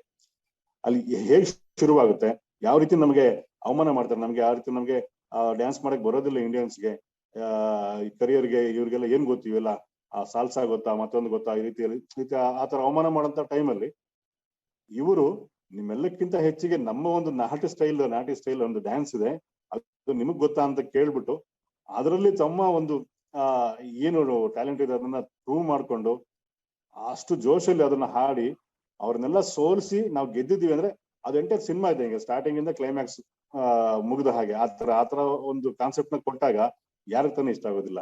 ಆ ಮೂಲ ಹಾಡಿನ ಒಂದು ಟೋಟಲ್ ಕಾನ್ಸೆಪ್ಟ್ ಜನಕ್ಕೆ ತುಂಬಾ ಇಷ್ಟ ಆಯ್ತು, ಒಂದು ಸಿನಿಮಾ ನೋಡಿದ ಹಾಗೆ ಆಗಿದೆ. ಆಮೇಲೆ ನಾವ್ ಈ RRR ಕೆಲವು ಸೀನ್ಗಳನ್ನ ನೋಡ್ತಾ ಇದ್ರೆ, ಈಗ ಒಬ್ಬ ಮಗುನ ಕರೆದುಕೊಂಡು ಹೋಗಿ ಅಲ್ಲಿ ಇಟ್ಕೊಳ್ಳುವಂತದ್ದು, ಆ ಮಗುನ ಅವರು ಅಂದ್ರೆ ಕೇವಲ ಕೆಲವು ರೂಪಾಯಿಗಳನ್ನ ಕೊಟ್ಟು ತಗೊಂಡು ಹೋಗ್ತಾರೆ, ಅಲ್ಲಿ ಕೆಲ್ಸಕ್ಕೆ ಇಟ್ಕೋತಾರೆ, ಆ ಒಂದು ಹುಡುಗಿ ಚಿಕ್ಕದಾಗ ಹಾಡು ಹಾಡ್ತಾರೆ ಅಂತ. ಇದು ಬರೀ ಕೇವಲ ಭಾರತದ ಒಂದೇ ಅಲ್ಲ, ಈ ರೀತಿ ಸಾಕಷ್ಟು ಉದಾಹರಣೆಗಳು ನಮಗೆ ಆಫ್ರಿಕಾದಲ್ಲಿ ಸಿಗ್ತವೆ. ಈ ಒಂದು ಕಲನೈಸೇಷನ್ ಟೈಮ್ ಅಲ್ಲಿ ಇಡೀ ವಿಶ್ವಾದ್ಯಂತ ಇಂಥ ಸಾಕಷ್ಟು ಘಟನೆಗಳು, ಅಂದ್ರೆ ಇಲ್ಲಿ ತುಳಿತಕ್ಕೊಳಗಾದವರ ಧ್ವನಿಯಾಗಿ ಕೂಡ RRR ಹೊರಹೊಮ್ಮತ ಅಂತ. ಖಂಡಿತ ಸರ್. ಸರ್ ನೋಡಿ, ಈಗ ಈ ಸಿನಿಮಾ ಕತೆ ಬರೀಬೇಕಾದ್ರೆ ರಾಜಮೌಳಿ ಸರ್ ಅವರ ತಂದೆ ವಿಜೇಂದ್ರ ಪ್ರಸಾದ್ ಅವರು ತುಂಬಾ ಸ್ಟಡಿ ಮಾಡಿದ್ದಾರೆ. ಅವರು ಇಡೀ ಭಾರತದ ಇತಿಹಾಸನ ಓದಂತಹವರು. ಸೊ ಅವರಿಗೆ ನೀವು ಕಲೋನಿಯಲ್ ಸಿಸ್ಟಮ್ ಹೇಳಿದ್ರಿ, ಈಗ ಅಂಡಮಾನಲ್ಲಿ ಇವೆಲ್ಲ ಏನ್ ನಡೀತಿದೆ, ನಾವು ಆಫ್ರಿಕಾ ಅಷ್ಟು ಹೋಗೋಷ್ಟು ಬೇಕಿಲ್ಲ, ನಮ್ಮ ಪಕ್ಕದ ಅಂಡಮಾನಲ್ಲಿ ಕೂಡ ಏನೇನು ಇಷ್ಟು ಭೀಕರವಾದಂತ ಇನ್ಸಿಡೆಂಟ್ ನಮ್ಗೆ ಬೆಳಕಿಗೆ ಬರ್ದಿರೋಂತ ಸಾಕಷ್ಟು ಕ್ರೂರವಾದಂತ ಹಿಂಸೆಗಳನ್ನ ನಾವು ಅಲ್ಲಿ ನೋಡಿದೀವಿ. ಸೊ ಅದನ್ನೆಲ್ಲ ಗಮನದಲ್ಲಿ ಇಟ್ಕೊಂಡು ಈಗ ಒಂದು 2 ಆಣೆ ಕೊಟ್ಬಿಟ್ರೆ ಮಗು ತಗೊಂಡ್ ಹೋಗ್ಬೋದು ಅನ್ನೋಂತರ ಆದ್ರೆ, ದುಡ್ಡು ಕೊಟ್ರೆ ಇಡೀ ದೇಶದಲ್ಲಿ ನಾವ್ ಏನ್ ಬೇಕಾದ್ರೂ ಮಾಡಬಹುದು ಅನ್ನೋಂತ ಒಂದು ಅವರ ಅಹಂಕಾರಕ್ಕೆ ಆ ಸಿನಿಮಾದಲ್ಲಿ ಒಂದು ಕ್ಲೈಮ್ಯಾಕ್ಸ್ ಅಂದ್ರೆ ಬ್ರಿಟಿಷರ ಸಾಮ್ರಾಜ್ಯಕ್ಕೆ ಕೊನೆ ಇಲ್ಲ, ಸೂರ್ಯ ಮುಳುಗದ ಒಂದು ದೇಶ ಅಂದ್ರೆ ಅನ್ನುವಂತ ಒಂದು ಹೆಮ್ಮೆ ಏನಿತ್ತು, ಅದ್ರ ಮೇಲೆ ರಕ್ತವನ್ನು ಸಿಂಚನ ಮಾಡುವಂತಹ ಮುಖಾಂತರ ಈ ಸಿನಿಮಾದ ಕತೆಗೆ ಒಂದು ಸಾರಾಂಶ ಕೊಟ್ಟಿದ್ದಾರೆ. ಅದನ್ನ ಪ್ರತಿಯೊಬ್ಬ ಅಂತ ಗಮನಿಸ್ತಾರೆ, ನೋಡುವಂತ ವಿಧಾನ. ಈಗ ನಾವು ಬರೀ ಒಂದು ಫ್ರೇಮ್ ಟು ಫ್ರೇಮ್ ಸಿನಿಮಾ ನೋಡಿದ್ರೆ ನಮಗೆ ಒಂದು ಸೀನು ಆ ಡೈಲಾಗ್ ಮಾತ್ರ ಅರ್ಥ ಆಗುತ್ತೆ. ಆದ್ರೆ ಒಳಗ ಅರ್ಥದಲ್ಲಿ ಗಮನಿಸಿದಾಗ ಇಡೀ ಸಿನಿಮಾ ನಮ್ಗೆ ಒಂದು ಒಳ್ಳೆ ಮೆಸೇಜ್ ನ ಕೊಡ್ತದೆ. ಎಸ್, ಒಂದು ಶ್ರಮ ಪರಿಶ್ರಮಕ್ಕೆ ಯಾವ ರೀತಿಯಾದಂತಹ ಬೆಲೆ ಸಿಗುತ್ತೆ ಅನ್ನೋದಕ್ಕೆ ಈ ಸಾಂಗ್ಗೆ ನಮ್ಗೆ ಬೆಸ್ಟ್ ಉದಾಹರಣೆ ಅಂತ ಅನ್ಸುತ್ತೆ. ಮತ್ತೊಮ್ಮೆ ಅಭಿನಂದನೆಗಳು ಸರ್ ನಿಮ್ಗೆ. ರಾಘವೇಂದ್ರ ಗುಡಿ ಸಾಕಷ್ಟು ಮಾಹಿತಿಯನ್ನ ತಿಳಿಸ್ಕೊಟ್ಟಿರಿ. ಥ್ಯಾಂಕ್ ಯು ಸೋ ಮಚ್ ನಿಮ್ಗೂ. The pride of every Indian ಅನ್ನುವಂತಹ ಪದವನ್ನ ಬಳಕೆ ಮಾಡಿದ್ರು ಈ ಒಂದು ಅವಾರ್ಡ್ ಅನ್ನು ಪಡೆದುಕೊಳ್ಳುವಂತಹ ಸಂದರ್ಭದಲ್ಲಿ ಕೀರವಾಣಿ ಅವರು ನಿಜವಾಗ್ಲೂ ಪ್ರತಿಯೊಬ್ಬ ಭಾರತೀಯನು ಹೆಮ್ಮೆ ಪಡುವಂತಹ, ಖುಷಿ ಪಡುವಂತಹ, ಸೆಲೆಬ್ರೇಟ್ ಮಾಡುವಂತಹ ದಿನ ಅಂತ ಹೇಳಿದ್ರೆ ತಪ್ಪಾಗ್ಲಿಕ್ಕಿಲ್ಲ.